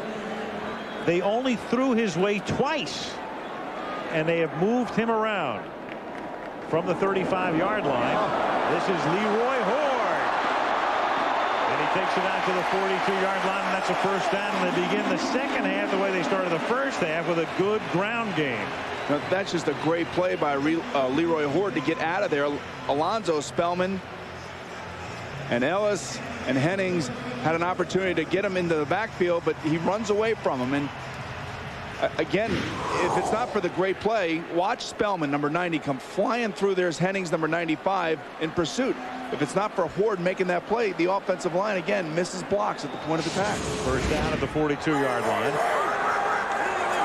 You see Jeff is audibling now because he senses a blitz. And he gets one. And he throws, and it's caught by Carter, who gets inside Smith, runs around Deion Sanders, chased down by Deion, caught by Deion, flag at the end of the play. And you're going to have a face mask on Deion Sanders, but as I said, this team can hit you and light you up at a minute's notice, and you've got to be careful. And right there, Jeff George reading the defense, calling a blitz, and hitting Chris Carter against Deion Sanders. Now that is the type of confidence that you expect to see from the quarterback of the Minnesota Vikings. And he's throwing off his back foot. He's got the arm strength to get it there. And this is what you do if you're a receiver. You put the ball away and you run and you make extra yards. And nobody says that you have to be tackled and take it. You just give it, and that's exactly what he does right there to Deion Sanders. 39-yard pickup. I just love the way Chris Carter plays, how he's physical, he's tough, he's aggressive. He's not taking anything from anybody on that field. Coming off a fabulous game last week against the Broncos, 8 catches, 144 yards. First down, Minnesota at the 14-yard line. Fake it to Williams. George buys time and then throws it away. Moss is double covered. Well, he got up and he saw that the fact that Moss was double covered, and Ray Sherman and Denny Green both told us that they have never seen a receiver receive so much attention. And it's like people in the NFL are saying, look, 84 is not beating us. Randy Moss, there's no way we're going to let him beat us on deep routes, and they're going to put 2 guys on him. But Jeff has got to go to the other receiver and follow his progression. Which he did last week. It's a case of Denver said Moss wouldn't beat us, and he did, and Carter beat him. Second down and 10 from the 14-yard line. Ford is Leroy to the 8-yard line. It'll be third down and 4 with Moss on the bench for the moment. For Dallas, it has been a case when they have lost this year of fast starts and fizzling finishes. And they hope history does not repeat. They had the lead against Philadelphia, let the Eagles hang around. Eagles beat them. Could have beaten the Giants, let them hang around. Tiki Barber beat them. Led at Indianapolis last week. Yep, and the Giant defense. Man. Led at Indy last week after 3, and Peyton Manning and company beat them. 3rd and 4 at the 8.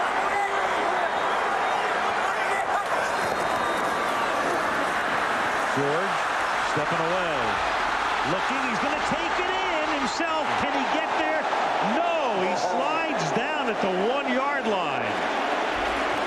I think he's trying to get the first down. He realized it, but you know what he could have done there? He could have lowered his head. And he's telling everybody it's a first down, but if he lowers his head and gets in that end zone, you talk about inspiring your teammates a la John Elway in the Super Bowl a couple years ago. Izell Reese is hurt. Meanwhile, if it's Cunningham, he does his Edwin Moses routine there. I mean, it's not an easy thing. He's got 3 Cowboys coming at him, and Izell Reese being one of them. But you can see right here, watch Jeff. Now he knows that he has the first down. It looks to me like he thinks he can get it and then realizes, you know what? There's no way, especially when Woodson's one of those guys. Well, that's actually Kevin Smith. Okay. Kevin Smith, and Reese gets hurt on the play, and Reese gets the attention, and that's why there's an injury timeout. All right, that was smart, actually. And Reese comes in with an elbow, and Reese is the guy who pays the price. But you can just see Cunningham. We've seen Randall through the years. When he gets down in that position, it's that high hurdle. He'll jump over people, yeah. You know, and guys know that around the league, so I would think that you would stay up. One of the reasons Jeff George has been around so long, he knows how to protect himself. He does. There's no question about that. But now you could just sense 17-7. It's close. The game is so far from over. Excuse me. And with the ability of the wide receivers on this football team and with this guy's arm, they are never out of a game. Never out of a game. Not with that lineup. No. Now, if they can get their offensive line to play a little bit better. Well, I mean, everything's going their way right now. If they can get into the end zone at 17-14, and not only that, the Cowboys don't have Emmitt Smith, who's been a one-man show tonight. Emmitt 140 yards, but the fractured bone in the right hand. As Leslie said, he normally carries the ball in his left hand. It'll be interesting to see how the Viking defense responds to their halftime adjustments. Foch Fangio screaming, just tackle, just somebody tackle somebody out there. All right, Dave Campo's defense will have to dig in. Reese comes out. Red McCombs, the Viking owner, and Denny Green, the longest tenured coach in the NFL. Nobody's had his job longer than has Dennis Green, 8 years, which speaks to what a wacky business this is, and Jerry Jones knows all about it. First and goal from the 1. That's Randall McDaniel in the backfield as the fullback. He'll lead the way for Horde, and Horde takes it inside the 1 but not in. They line McDaniel up very often in the backfield. Randall McDaniel will go to the Hall of Fame someday. There's no better guard. I mean, here's a guy who just goes to the Pro Bowl every season. Yeah, he started 10 straight Pro Bowls. He's just done a wonderful job, and they love to line him up in the backfield and provide some leverage. Well, there he is with his awkward stance and his unique stance, and not an easy thing. It's almost like he's a pulling guard back there, and I guess they figure that he can get low enough and can get underneath.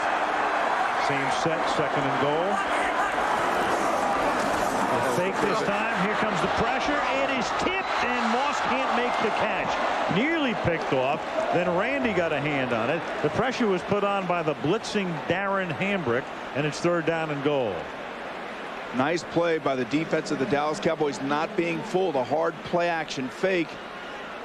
And we talked earlier about Jeff George. He'll throw the ball into places that most quarterbacks won't even attempt because of his arm, and you could see that he has the ability to get enough on it to get it out there, but definitely dangerous. That was Kavika Pittman, who dropped back into coverage. Meanwhile, the Vikings now have to hurry to the line, and on a third and goal, a flag is thrown.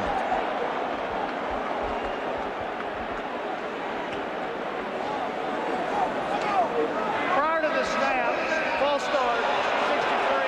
Can you believe this? Can you believe also, I'm thinking about this, on second and goal, Kavika Pittman is in the back of the end zone to break up the play.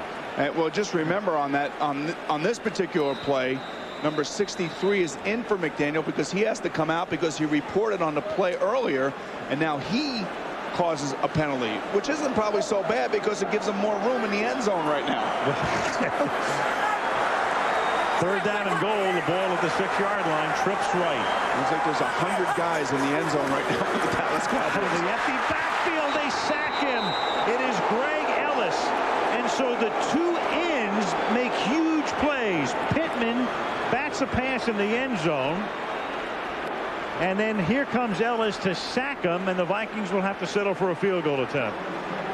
And they go from inside the 1 all the way back to the 14. Watch Ellis just swat Stussy out of the way. I don't know what is going on with Todd Stussy tonight, but he is just absolutely getting lit up now. 32-yard attempt. Mitch Berger will hold it. Gary Anderson to kick it, and the kick is good. 10:29 left in a weird one. Third quarter, 17-10 Dallas.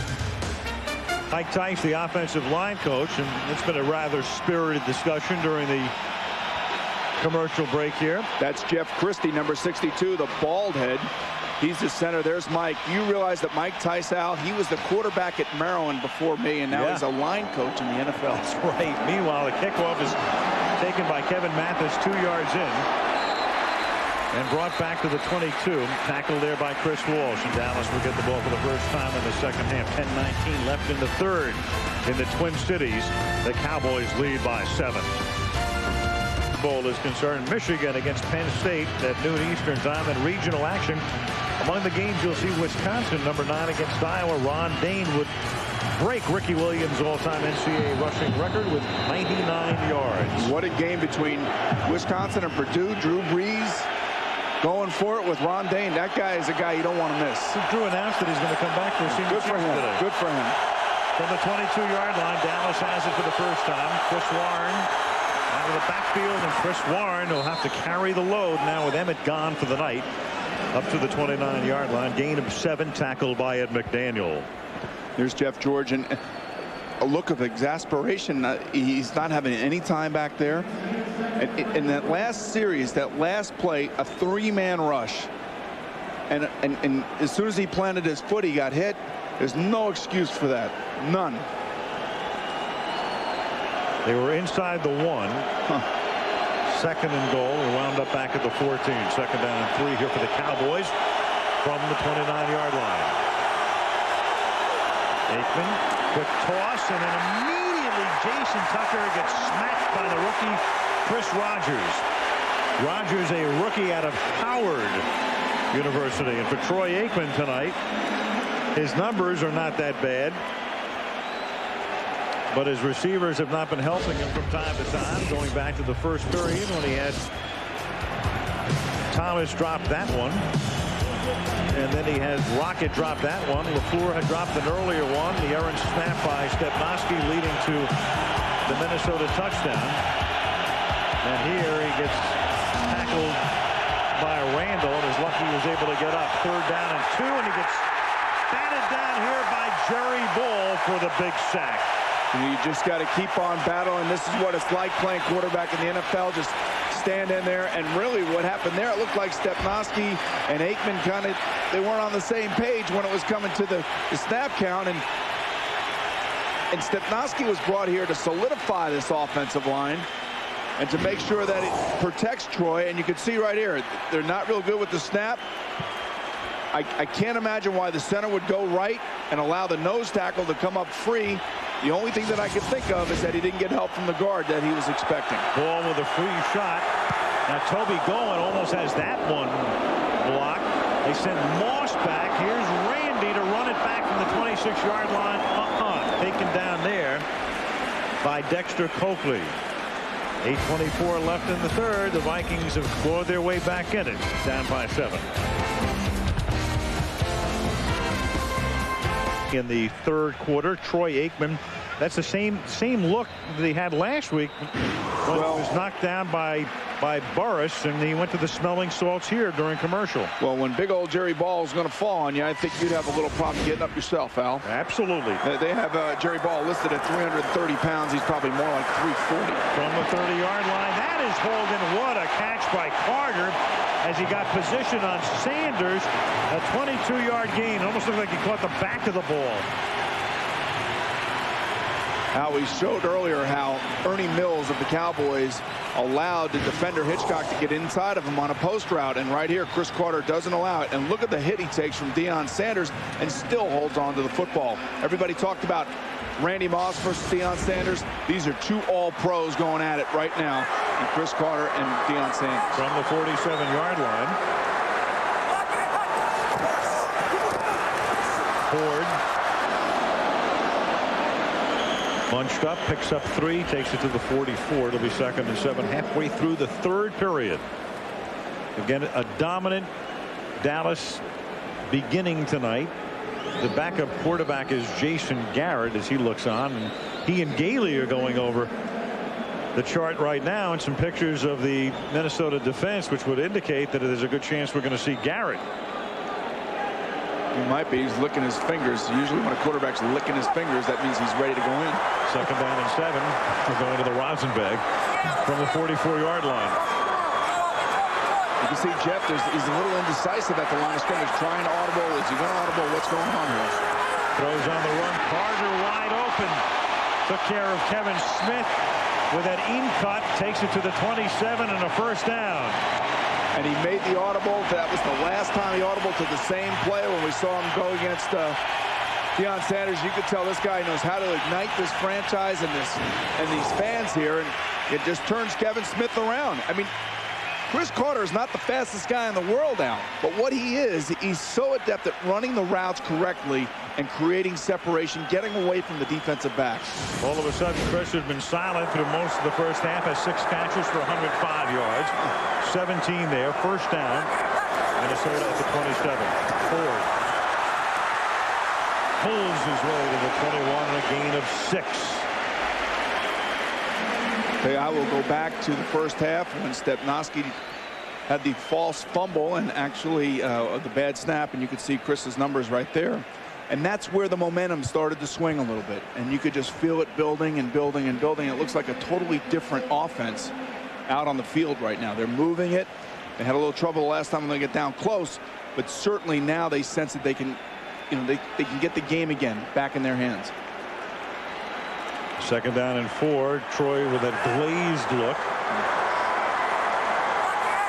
30 to go. Mo Williams is the running back in this set. They give him the football, and Mo Williams makes the acquaintance of one Randall Godfrey, who was magnificent last week against the Indianapolis Colts. 4th-year middle linebacker out of Georgia. Big play. When you're a middle linebacker and you see a hole in front of you and you know that running back has the ball, you have to fill it. You have to fill it quickly, and you have to fill it ferociously, kind of like that. That's the way you play middle linebacker in the hole in the NFL. 3rd down and 5. They stack the receivers, all 3 of them to the left.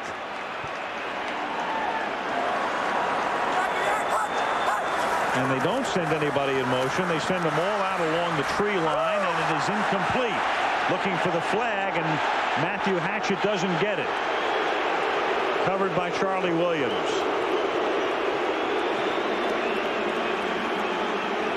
First time they went his way tonight. Well, you know what happened on that play, Hal? Jeff George looked to the right to go to Randy Moss, and Randy Moss had 2 guys over there, and he realized that he looked the wrong way, and he came back late. And you could see that he got a little nervous because he knew what was going on. He knew that the pass rush was getting close to him, but that was good defense. Pittsburgher to hold. Gary Anderson, a 41-yard field goal attempt. And that's his 2nd of the game. Minnesota keeps chipping away. They trailed at 1.17-0. Will we see Garrett? It's now 17-13. Years they were known as the triplets. Emmett, Troy Aikman, and Michael Irvin. Emmett's gone for the night. Aikman isn't going to play in this next series. There is Michael, so they've gone from 3 to 0. And with 4:40 left in the 3rd, Garrett will come in to quarterback the team. And it's 17-13 as Anderson kicks off, or Berger kicks off for Minnesota.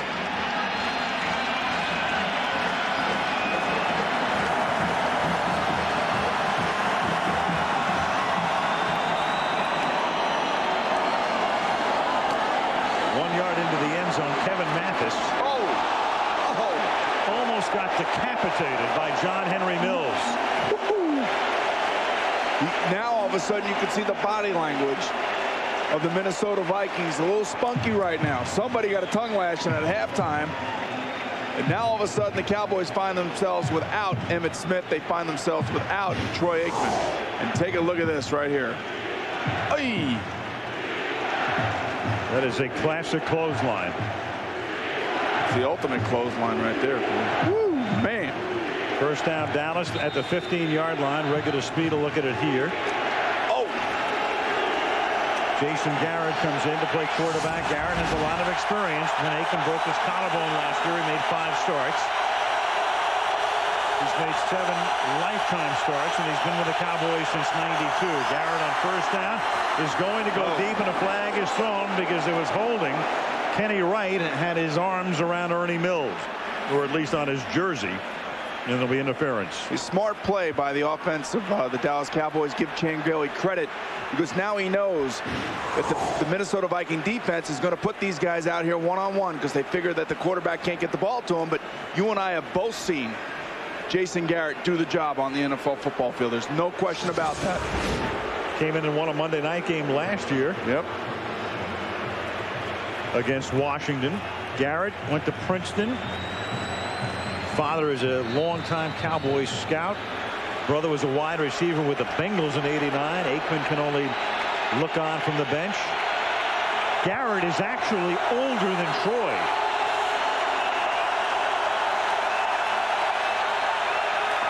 First and 10 from the 29. Yeah, they had a down clock malfunction here, Al. It's a disease you never want to have. No.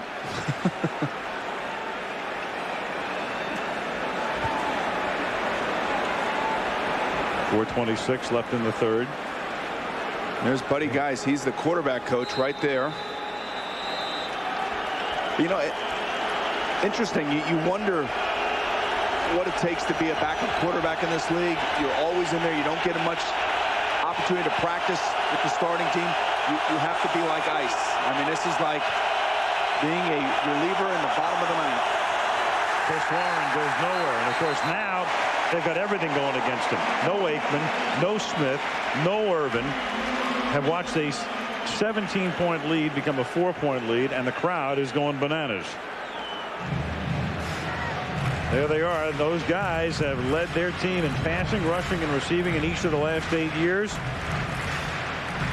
And no threesome has ever done it longer than that. In fact, the next longest running trio would be Kelly, Thomas, and Reed of Buffalo, 5 years. Meanwhile, Minnesota 105-2 in this quarter. Second down and 10 at the 29-yard line. Garrett going deep for the Rocket, and the Rocket gets position and then drops the football. Rocket got inside Hitchcock. Pass a little underthrown, should have hauled it in. That's 2 for Rocket tonight, and the pass is underthrown. It gives him a better opportunity to come back and make the catch. Hitchcock is not even aware that the ball was in the air, and this is a catch that this is another easy catch that he's got to make. See right there, you talk about it, Al. It comes down to a play here, a play there during the week, during the game, and all of a sudden your fortunes change. And tonight he's had 2 opportunities to make big plays and hasn't come through. Dropped them both, and 4 total drops now by the Cowboys. Third down and 10 from the 29. Vikings strung out along the line, put pressure on Garrett, and the pass is high, intended for Ismail again. 4th down.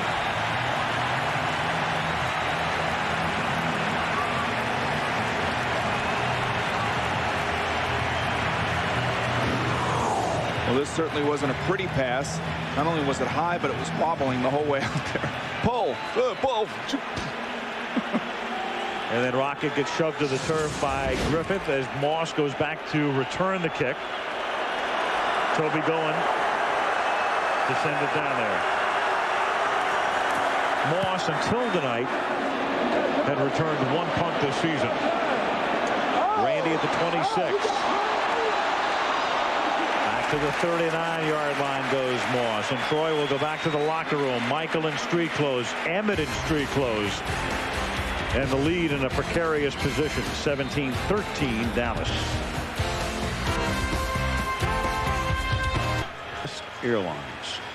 What a beautiful, I mean, it's just absolutely clean. It's beautiful. People here are nice. I kind of just fit in today, Al. You do. It's the land of the Viking up here, man. There's a whole bunch of Norwegians running around, and I'm one of them. You look like the quintessential Minnesotan. Nobody knew who I was. From the 39-yard line, Jeff George on first down. Throws to Moss. Makes the catch at the 42. And then getting spun down by Kevin Smith at the 45. 3:07 left in the third quarter. You know, early on in the first half, if Jeff George would have held that ball, he would have been sacked. Now all of a sudden you see that he has extra time, and again it has to go to the emotion of where the Minnesota Vikings are now. Red McCombs and Charlene, again, their 49th anniversary tomorrow. Red saying, let's go. Keep going, keep going. Keep going. Second down and 4 from the 45-yard line. Here's Horde. And he picks up the first down. Red McCombs was telling me before the game he was trying to become an NFL owner for years. He has owned basketball teams. He owned the San Antonio Spurs for 23 years. He owned the Denver Nuggets for 4 years. He's owned minor league baseball teams. And finally, when the Tom Clancy deal went through, the author couldn't buy this team. He went home and he said to his wife, Charlene, he says, I'm buying the Minnesota Vikings. And she said, are you crazy? And he says, no, I'm 70 and I'm going to do it now. And he got a good deal, really, considering what most teams are going for. They split Horde wide right, first down at the 48-yard line. It is George throwing, and it's caught by Moss, and Randy pulls it in and stays in bounds at the 28-yard line. They rode him out of bounds. Smith and Izell Reese on the coverage. And here's Jeff George again throwing those balls into places that most quarterbacks won't even attempt because he knows he has a cannon for an arm, and when you have a guy like Randy Moss on the sideline, you can get away with it. Look at this catch right here, Alan. You could see that there's Smith and there's Reese, and he would have come down inbounds with the football, and the officials ruled that they knocked him out of bounds or forced him out of bounds. First down at the 27. In the meantime, Leroy Horde is on the bench. They're working on his foot or leg. The ball at the 27-yard line. So Mo Williams is in the backfield. George off his back foot throws. It's tipped and it's incomplete. Intended for Jake Reed. That's the first time they've gone to Reed tonight. Kevin Smith covering on the play. Al, just watching Jeff George and watching him fall backwards and throw the football 40 yards down the field, it's remarkable, and Jake Reed should have made this play. Kevin Smith never saw the ball. He actually got his left hand in there to knock it out, but you can see right there what a nice lucky play by Kevin Smith. Just get the ball out of their hands any way you can, and that's what he did. Horde comes back in the game. Second down and 10. The ball to the 27-yard line. George guns it over the middle, picked off at the 1-yard line by George Teague. Back past the 20, run out of bounds at the 24-yard line. Huge play. Flag.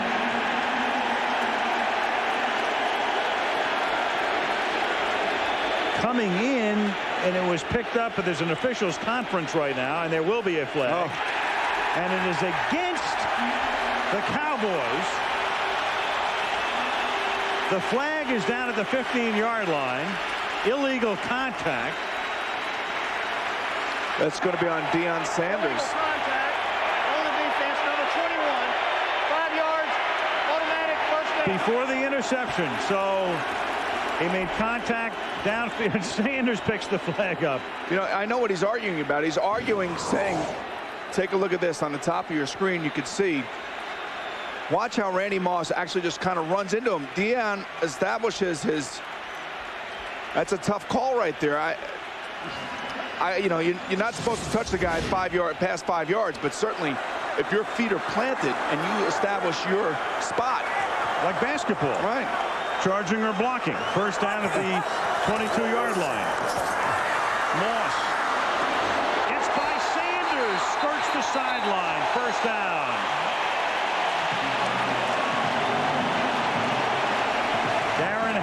Runs him out of bounds. Now they're going to say he stepped out back at the 14-yard line, and it won't be a first. Gain of 8. 2nd and 2. A minute to go in the period. You got to love Dion, though, and you got to love the fact that the Vikings are not backing down from him. And 1 minute it's Chris Carter, and now it's Randy Moss, and this is what everybody here came to see. These two guys going at each other. Good call. He was on the line. 2nd down, 2 ball at the 14-yard line. Carter, the only guy split in this set, wide right. On the ground, Leroy Horde cuts it back inside the 10. 1st and goal for the Vikings coming up.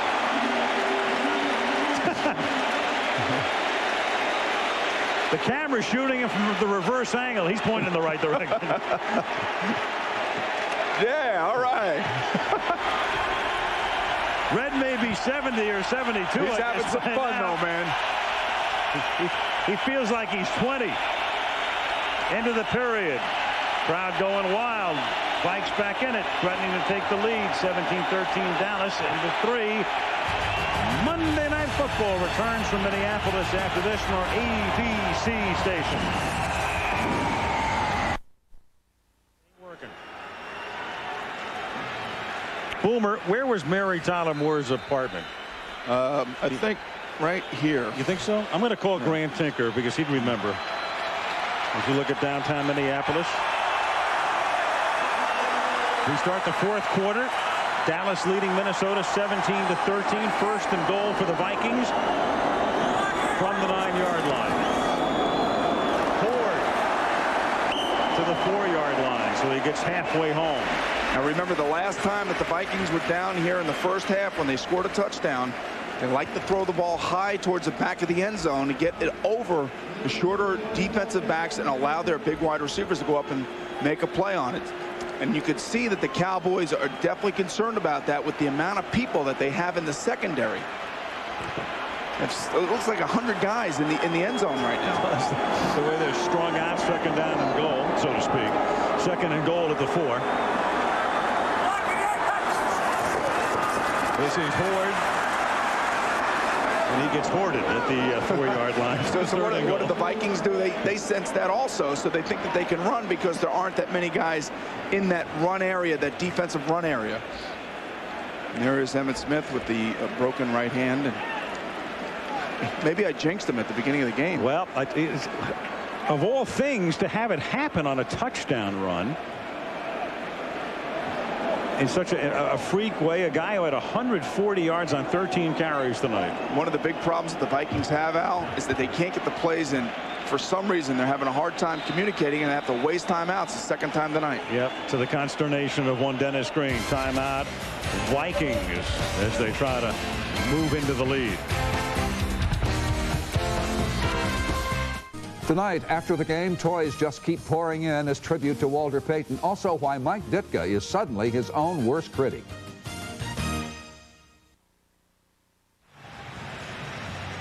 Humphrey Metrodome in Minneapolis. Reminder this week, all week long, as usual, Bill Maher. Celebrities, healthy dose of irreverence, politically incorrect, ABC late night. Now, what's amazing to me about the Minnesota Viking offense, and this has kind of been characteristic all year long, when you're down here and you know what down situation you're in, you usually have a play that you can go to right away, and there should be no confusion. They had a waste of timeout. Now let's see if they can get it in. 3rd down and goal from the 4. George, whoa, there's fireworks go off. It's caught by Carter. Unbelievable. Scare the hell out of everybody in the building. The fireworks go off before Carter makes the catch. That may be the most amazing touchdown catch in history. Al, you jumped up about 5 minutes. The whole building did. That was unbelievable. The guy who ignites the display, the fireworks display, shot him off right about here.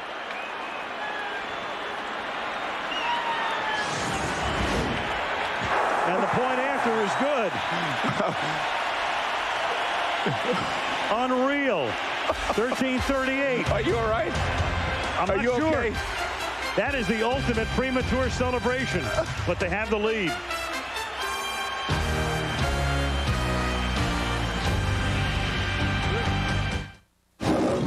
By land, by sea, by air, he's always in his element. Tell him James Bond is here. The World Is Not Enough. Rated PG-13. Starts November 19th. I hate to be a worry ward, but the experts are split on the effects. We're going to play this in real speed right now and listen for the fireworks, the cannon shots. Here it is.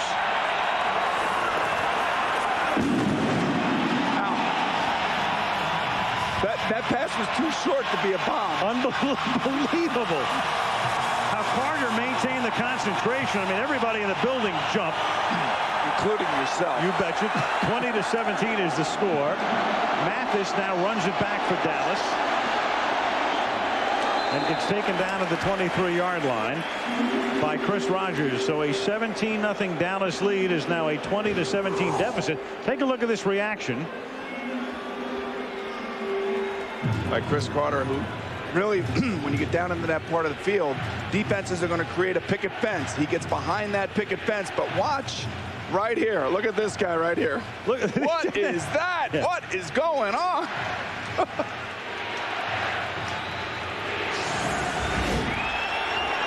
Carter's 107th career touchdown catch.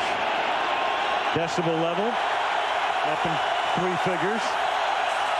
First down from the 23. Warren tackled behind the line of scrimmage by Kylie Wong.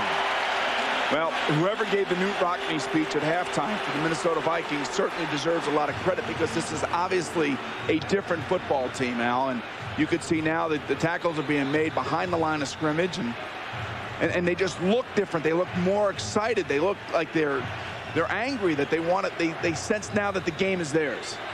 An embarrassment for most of the first half. Injury timeout. That's Jimmy Hitchcock on the AstroTurf. Power. After the game, a reminder, tune into ESPN's SportsCenter Monday Night Football postgame show with live reports and analysis. Now you've got Chris Rogers in the game and Kenny Wright in the game. So you have 2 rookie corners in the game. It is 2nd down and 12 from the 21-yard line. A tale of 2 halves. Garrett's going to take off, and the Princetonian takes it up to the 30-yard line. And it'll be 3rd down and 3. Let's go to Leslie Visser. Les? Al, just for an update on Troy Aikman, he is in the locker undergoing observation. This is his 6th concussion as a Cowboy. This one is mild, which according to a new grading system is confusion, inability to focus. Well, unlike Deion Sanders a couple of weeks, who put himself back in the game after suffering a concussion, that will not happen with Troy. Dr. Robert Vandermeer, the Cowboy doctor, told me we won't even give Troy access to his helmet. Al? Okay, thank you, Leslie. And Deion Sanders with that hamstring and the after effects of the toe. The triplets are all gone tonight. The lead is gone. It's 3rd down and 3 as Garrett throws and it's tipped, and Hitchcock picks it off at the 37-yard line, and Garrett watches that one get intercepted, and Flozell Adams is in agony, the left tackle.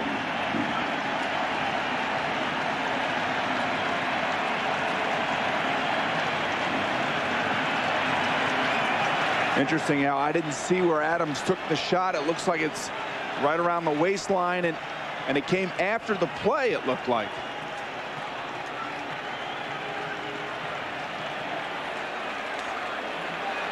Irvin coming part of the way out onto the end with the play clock.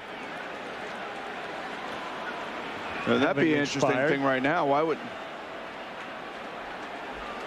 Jerry Jones with a somewhat forlorn look? Adams goes out. Well, they're not going to challenge. They're not going to do it. Minnesota's going to take over the 37 after the Hitchcock interception. So Clemens got away with it, at least until Gene Washington gets into his pocket in charge of the fines. And this is Leroy Horde to the 35-yard line. And the one thing I will tell you is that Gene Washington and the league won't stand for stuff like that. It's bad enough if you lead with your helmet and there's no attempt to injure if you're actually trying to tackle with your helmet. But certainly in that instance, what Clemens did there will be a significant fine, I guarantee. Absolutely. You don't know what precipitated it. You don't know why he reacted that way, certainly. But all we saw was what he did. Second down and 7 for the Minnesota Vikings at the 34. By the way, that is not challengeable with the play clock. Second down and 7 at the 34-yard line. No. Everybody comes. Jailbreak blitz, and it's caught by Andrew Glover, and he's out of bounds at the 33-yard line. Run out by Dexter Coakley. It'll be third down and about 6. Nice play by Jeff George that time. Doesn't seem like much because he didn't get much on the completion, but certainly he read the blitz. He saw it coming, and he went right to his hot receiver, delivered the ball accurately, and he took a wicked shot after he had gotten rid of the football. So obviously Jeff George has settled in nicely in the second half, and he looks like a different player, probably because the guys in front of him are playing a little bit better. 3rd and 5 now, under 11 minutes to go. Minnesota up by 3, having erased a 17-point deficit. And another timeout. That's 2. Well, this is what happens when the plays take a while to get in. He wants to audible at the line of scrimmage. He walks up there kind of slowly, and you got to dump a timeout. And they're down to just 1. The New York Jets coming off their win against Arizona yesterday. Keyshawn Johnson and company next Monday night. After the timeout, 3rd down and 5 for the Minnesota Vikings at the 32-yard line. And Jeff George throws, and it's juggled and not caught. Incomplete. 4th down. Jake Reed can't hold it. Threw it a little bit too far outside, and the reason he did is because number 52, Dexter Coakley, ran out underneath Jake Reed, and it just shows you how fast the linebackers are. You can see Jake Reed looks open from this shot, but there comes Coakley into the shot, and it forces Jeff George to throw the ball outside.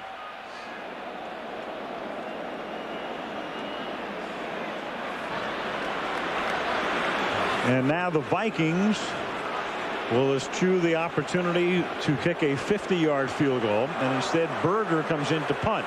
And the play clock's all the way down to 1. But that barely matters here, because if they're going to punt, it doesn't matter if they're kicking from the 32 or the 37, really.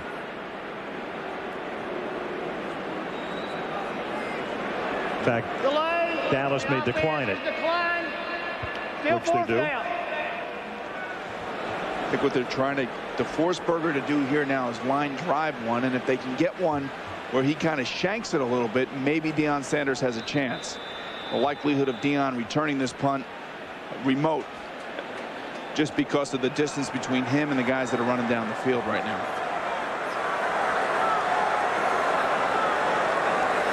Berger will accept the snap at the 47-yard line. No chance. Floater. It goes into the end zone. That's a little harsh. Booing like, I mean, you know, enough already. Your team has come from 17 down. Give him a break. High expectations here, Alan. Minnesota. Yes, everywhere. What else is new? Anymore. We just take it up the PA. 10:28 remaining in the 4th. The Dallas Cowboys have it at their own 20-yard line. Never know when there's some ambient noise in the Metrodome. I didn't know you like CDs, Al. Yes, I do. Well, now I know what to get you for Christmas. Absolutely. Thank you. It's coming up. Do you have a particular favorite? Oh, I've got a few. Okay. OMC's pretty good. OMC. Kind of a metaphor for our lives. How bizarre. It kind of, yeah. Yes. Cowboys at their own 20, 1st and 10, 10:28 left in regulation. Minnesota having erased a 17-0 deficit. And now Jason Garrett with a toss back to Chris Warren. And Warren with a burst up field. And Warren breaking tackles. A 24-yard gain to the 44. Ran out of the grasp of Robert Griffith. I was just going to say, what a great series by the Dallas defense. Minnesota on the other side of the 50, getting close to the red zone against the Dallas defense. They hold them, they stop them, they force them to punt. And here we go again. Where's the tackling? for the defense of the Minnesota Vikings. You can see everybody just kind of overruns the play, and a good running back has good vision. He can see, he can make the cutbacks, and certainly Chris Warren is able to do that. Flozell Adams is in the game at left tackle. After needing the attention after the punch by Clemens on the last series. First down at the 44-yard line. Garrett pressured, sacked. Tony Williams. And Tony Williams does it to Larry Allen. He actually runs right inside and beats him inside. And flag down.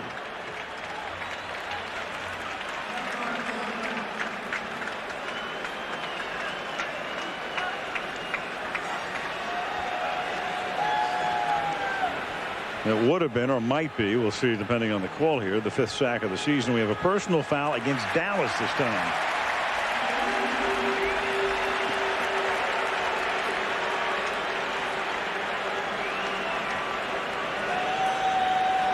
You got to wonder what this is all about, if it's Flozell Adams or somebody responding to the last time they were on the field. And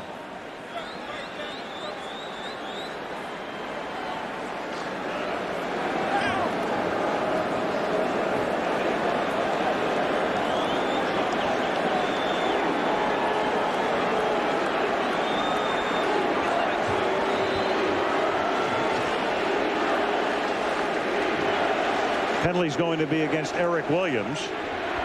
Personal foul on the offense. Number 79, blown to the head, 15 yards, and repeat first down. Take a look at the left side of your screen right here, number 79. Here he is, right here. Let's take a look here.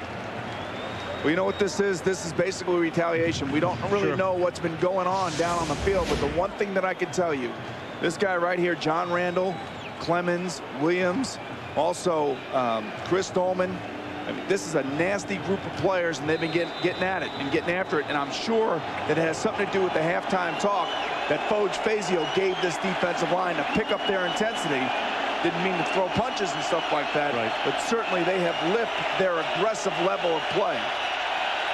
And he gets caught, and it's a big penalty. It's a 15-yarder, one of the few 15-yarders remaining in the rule book. And this is Rocket on an end around, and Rocket gets spilled at the 30-yard line after a minimal pickup.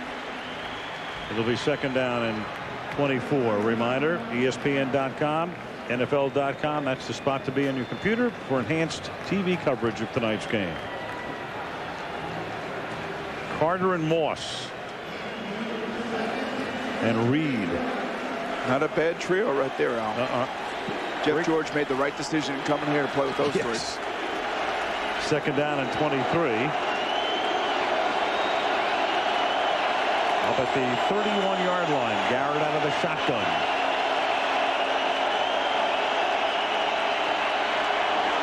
Nope. That's incomplete. Intended for Jeff Ogden. He's covered by Jimmy Hitchcock. All of a sudden, the field now has shrunk on the Dallas Cowboys offense. They're trying to work things within that 5 to 10-yard range. The Minnesota Vikings defenders are just sitting on the ball right now. Sooner or later, you're going to have to try to get one up top, over top of these guys. They're actually covering for Rodgers, the rookie down here at the bottom, by putting a safety over top of him. So anytime Rocket comes down here one-on-one, you would try to get that matchup. You're not getting it because of the way that they are defending him. Garrett trying to turn those baby blues into steely blues here. He's 0 for 4 with a pick. Third down and 23.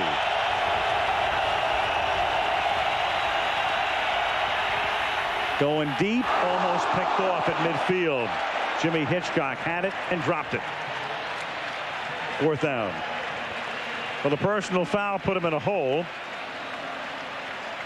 And they're forced to punt with 8:21 remaining in regulation. I can imagine what both sides are saying on the sidelines to their defensive and offensive lines, and Hitchcock should have had that. That was a gimme. But it's getting nasty, and certainly when you start seeing guys reacting by throwing punches and fists, you can just imagine what's being said down there. And certainly they're in each other's face, and it's creating some tense moments on the field. Toby Goins' kick. Randy Moss back to get it at the 21-yard line. And Randy to the short side of the field and trips and falls. Otherwise, he might have broken it.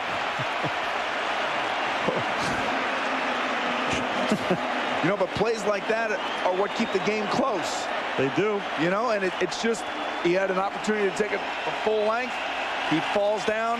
Now all of a sudden, the Dallas defense has an opportunity to keep the game close.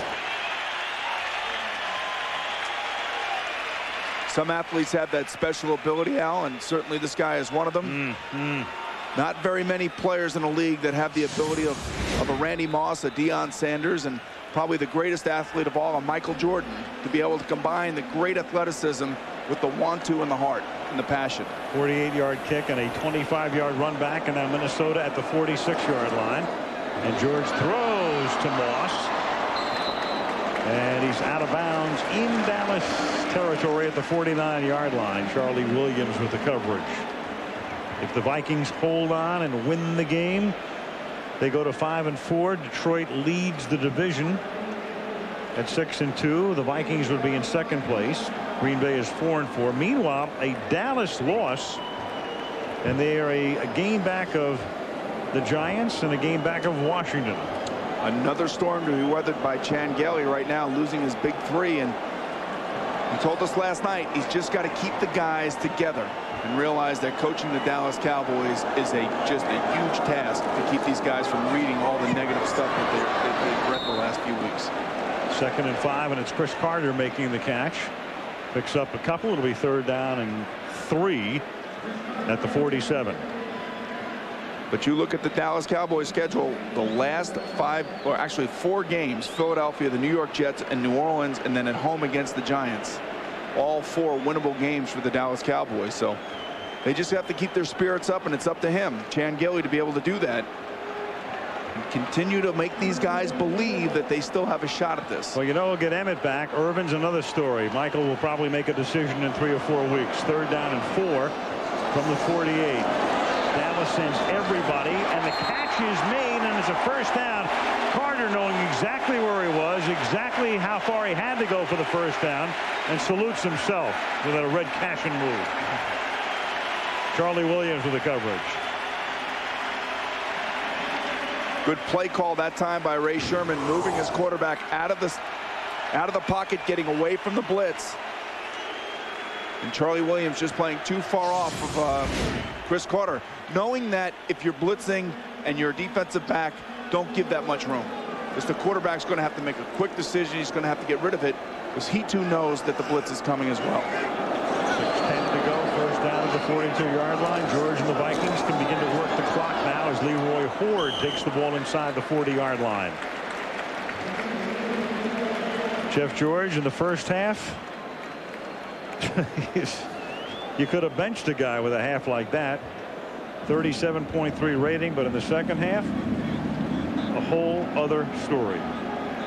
There it is in another form. The second half has been filled with good, solid plays too. Reading blitzes. There's Randall Cunningham on the sideline, reading blitzes, getting rid of the football.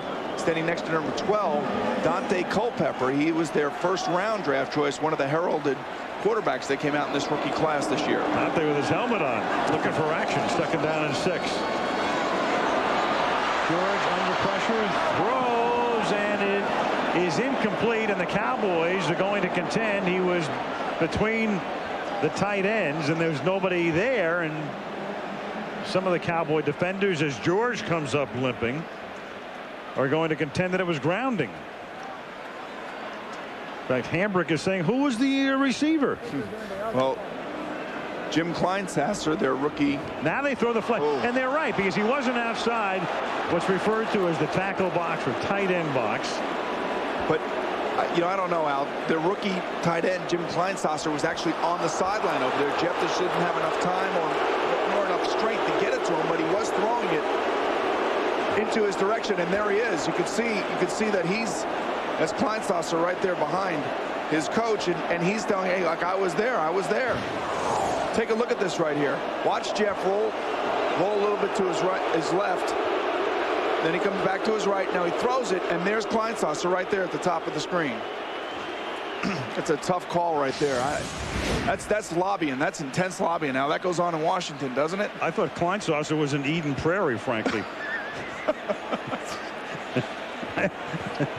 I think they made the right call. They got together and talked to each other, did the officials, 3 of them anyway. That was some heavy-duty lobbying. That's all I can tell you.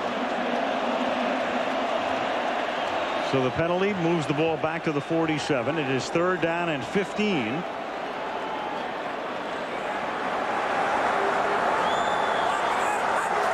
George hobbling out of the shotgun. Going deep, going for Moss sooner or later. Touchdown.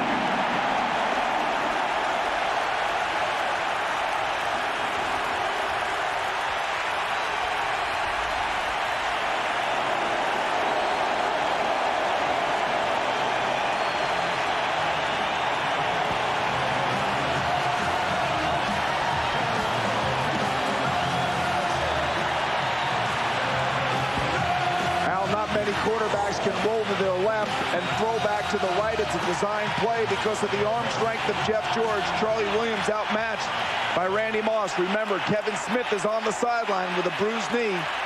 And you saw in that series that they continue to throw to the right side to work against Charlie Williams. And when you get that matchup right there and you have the explosiveness of a Jeff George arm, you take advantage of it, and that's exactly what they did. Anderson tacks on Minnesota's 27th consecutive point.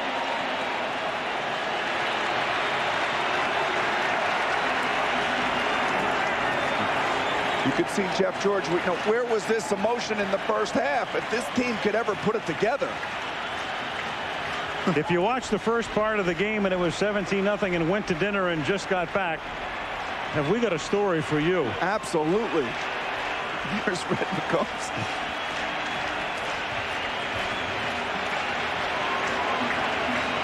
27-17 Minnesota. I can't even begin to tell you how difficult a throw that is.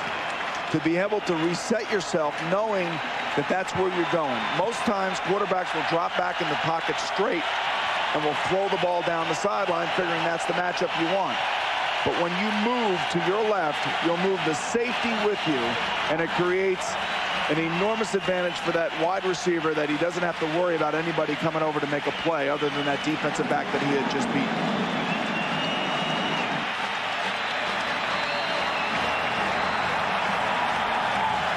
Mitch Berger to kick off, 27-17.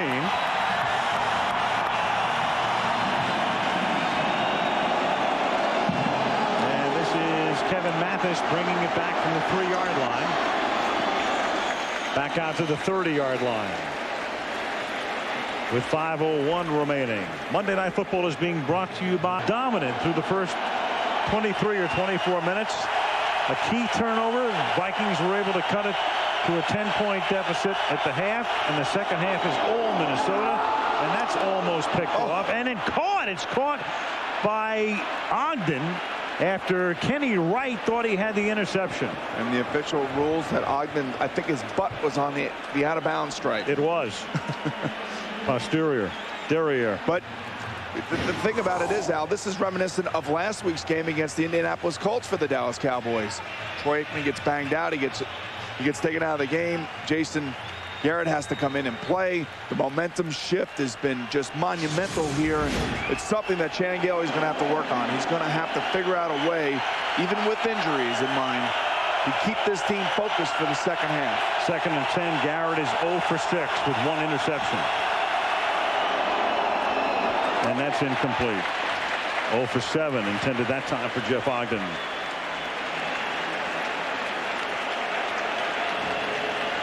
Well, for the triplets at this particular point in time, you go back to Michael Irvin and the very scary scene in Philadelphia. You lay a nerd on the Veterans Stadium AstroTurf. Hasn't played since. Emmitt Smith tonight, a spectacular night, and a fractured hand.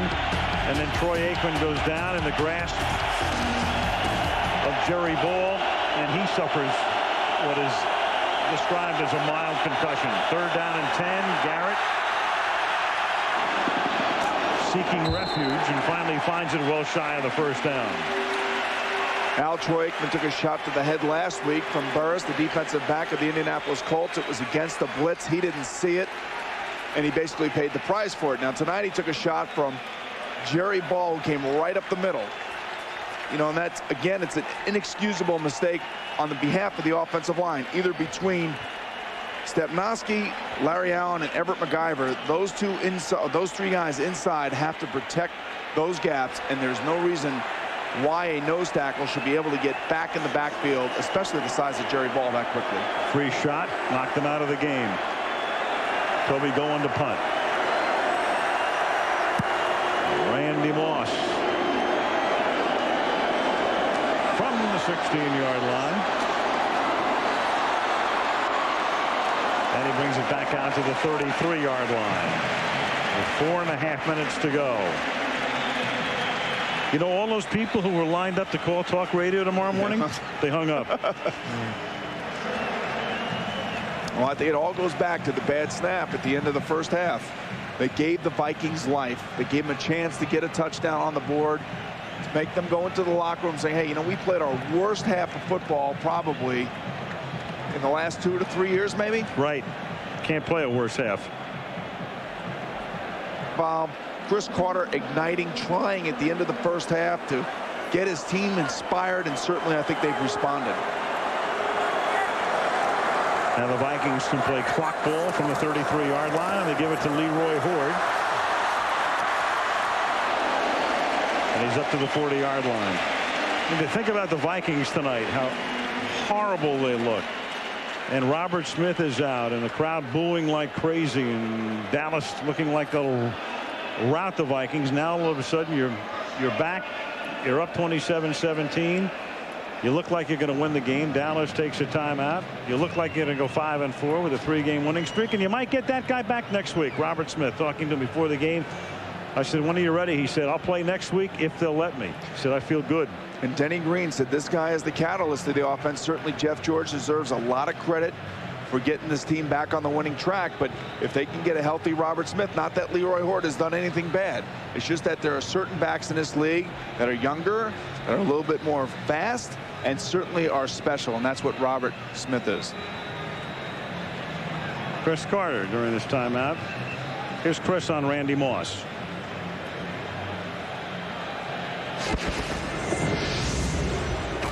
He's doing well. I think the learning curve is a little smaller this year. He knows far more than he knew last year. Now, the thing is, if he can remain patient, that's what you have to do week in and week out, and realize that no one's going to give you anything. He's right. He's absolutely right, and that's why Denny Green likes the veterans. Chris here to help grow Moss. This is Williams taking it up to the 42-yard line. And now you look at the Minnesota Vikings schedule from here. They go to Chicago next week, who had a big win yesterday in Green Bay, and a lot of credit goes to Brian Robinson, who blocked Ryan Longwell's potential game-winning field goal, and at the end of the game he said, look, I can't jump, so Walter Payton must have been there to help me jump to block that field goal. Amazing. Timeout again called by Dallas.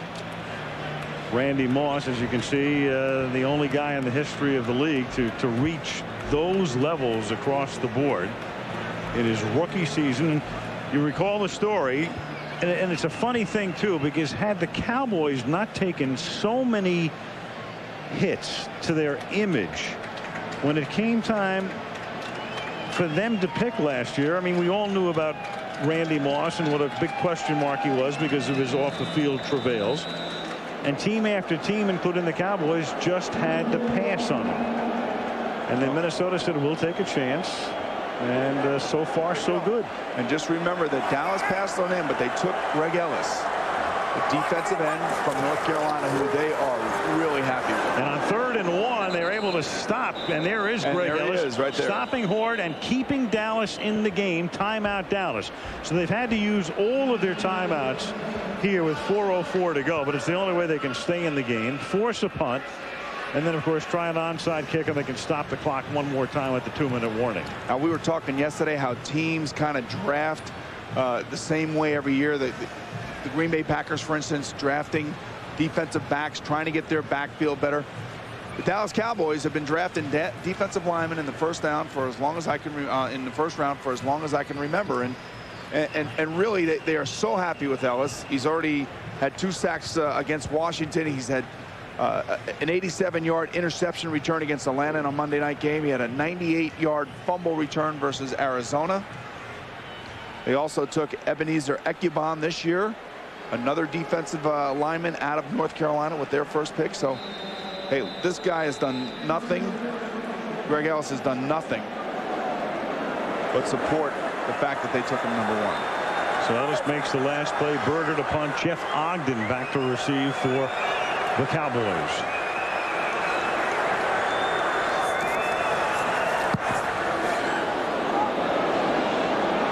Ogden from the 19-yard line back to the 25-yard line.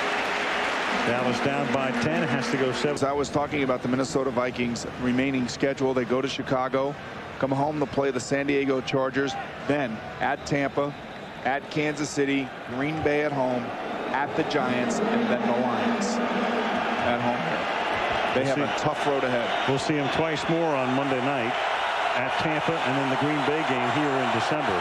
1st and 10. Garrett seeking his first completion. He's 0 for 7. A little dump off, so he gets the completion, but not for much, as Chris Warren is taken down behind the line of scrimmage. Jimmy Hitchcock with the coverage. So the Cowboys, after that loss of 1, in danger right now of dropping their 4th game of the season. All of them will have come on the road. All of them will have come in games in which they had the lead. And the last 2 in which they really had control of the game. Meanwhile, Emmitt Smith tonight putting his name in the record book. Fastest 2 touchdowns by any NFL player since 1970, and maybe before, as a little shovel to Ismail, and that's next to nothing. The scoreboard clock actually became official in the NFL in 1970, so that's why we can only say since 1970 it's the fastest 2 touchdowns. I mean, conceivably it went on well before then, but we don't have the records to verify it. Here they were, Emmitt with a 63-yard scamper, fending off the rookie right at the end, and then on this play where he winds up fracturing his hand, small bone in his hand, on that touchdown, a 24-yard run on back-to-back runs, but that ended his night. Now Garrett almost had the ball knocked out of his hand, hits Warren, and Warren is bumped out of bounds, but short of the first down with 3:03 to play.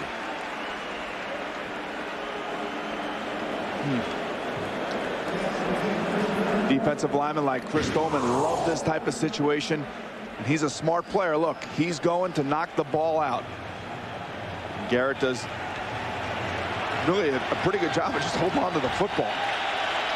4th down, they have to go for it with no timeouts. 4th and 6, the ball at the 29-yard line. Dallas's last chance to stay in the game right here. And they don't. A happy 49th anniversary to the McCombs. Yeah, it is, and Jason Garrett hasn't really even looked downfield, maybe but once or twice. And you know, again, I go back to the end of that first half, Al, and the bad snap by Stepnoski. It gave the Vikings a chance to get back in the football game. And we talked at halftime about, you know, would he bench Jeff George? Wouldn't he bench? You know, this team is just too loaded to hold down for too long.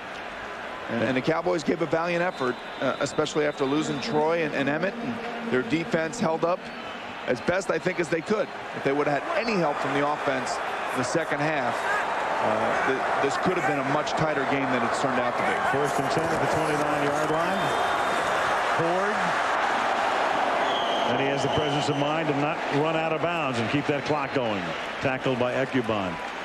Meanwhile, for Dennis Green, I mean, just think about it for a second. 1992, he gets the job. He's in his 8th season. No coach None of the 31 has had his job in the NFL longer than Dennis Green. Bill Cowher was hired by Pittsburgh 11 days later. Boomer, do you know who number 3 is? I mean, think about this for a second. All right, I'll think about it. Green is first in tenure. Cowher is second. Now with the same team. Yeah, with the same team. With the same team. So that would take Holmgren out, right? Right, exactly. Okay, so with the same team. Same team. Parcells is out. I mean, guys have coached longer obviously. with different teams. 2nd down and 4. This is Mo Williams. And he picks up a 1st down, and that's going to take us to the 2-minute warning. So you want to be a millionaire? Hang on. Can I call home? And no, get you some can't. Help? And you better do it before the commercial. How about one of these fans out here? Can I ask one of them? No can do. You can't be a millionaire. Come on, I could do it. Norv Turner. Yes, okay. They would have been angry and. What a wonderful world. Well, that's the thing about this league. The only thing I can tell you is that you battle all year long, and Chan Gailey and Dennis Green have had to do both of their best imitations of psychologists, and they got to keep these guys up. They got to keep them focused and realize that, again, with the Cowboys especially, with the way that their schedule is weighted towards the end of the season for them to have all those home games. 3 out of the last 4 games are at home. Philly, the Jets, and the Giants. They still, they get back Leon Lett. Somewhere along the line, they should get Michael Irvin back. Right. Emmitt Smith. Well, they hope they get him back. Right. Well, they'll run the clock out here with a couple of kneel downs. We're also, Emmitt Smith apparently feels that he may have fractured the hand on the first touchdown. There was a stiff arm here. The face mask on that play right there, where he gets into Kenny Wright's face mask, that was the first touchdown. And then it might have been exacerbated on the next run, where his right hand comes into play with some contact as well. Wonder if he got his finger stuck in the face mask. Could be. Could be, but there's a man who had a record-breaking night going. I mean, he was ahead of Walter Payton's single game pace. He had 140 yards with a few minutes left in the first half. And the next thing you know, he goes home with a cast. Aikman goes home with a concussion. Irvin goes home with his future in doubt. The Cowboys go home with another loss. The Vikings have a 3rd straight win. And we go to Foxborough, where we'll see the Patriots next Monday night. Drew Bledsoe, Terry Glenn and company. And again, I go back to the fact that Drew Bledsoe, not too much has been written or said about the New England Patriots. I think most of the attention has been paid to teams like St. Louis and also Detroit. And rightfully so. And this will end the game right here. Leon Lett can begin to practice. A few years ago when Michael Irvin was suspended, somebody said, when can Michael begin to practice again? And Barry Switzer said, as soon as Al Michaels says Malibu Kelly Hayes thanks him for his spotting, which I've just done. So now Leon can begin to practice. That's about the only good news for the Cowboys right now. Because Chan Gailey, whose evening started quite gaily with a 17-0 lead. And he came out firing tonight. He was not conservative early on, but injuries, you lose your quarterback, things change. Improvise and adjust and do the best you can, and you try to hold on. And there go those bombs again. Oh, yeah. What isn't this my favorite moment? 27-17. In a moment, back with the play of the game.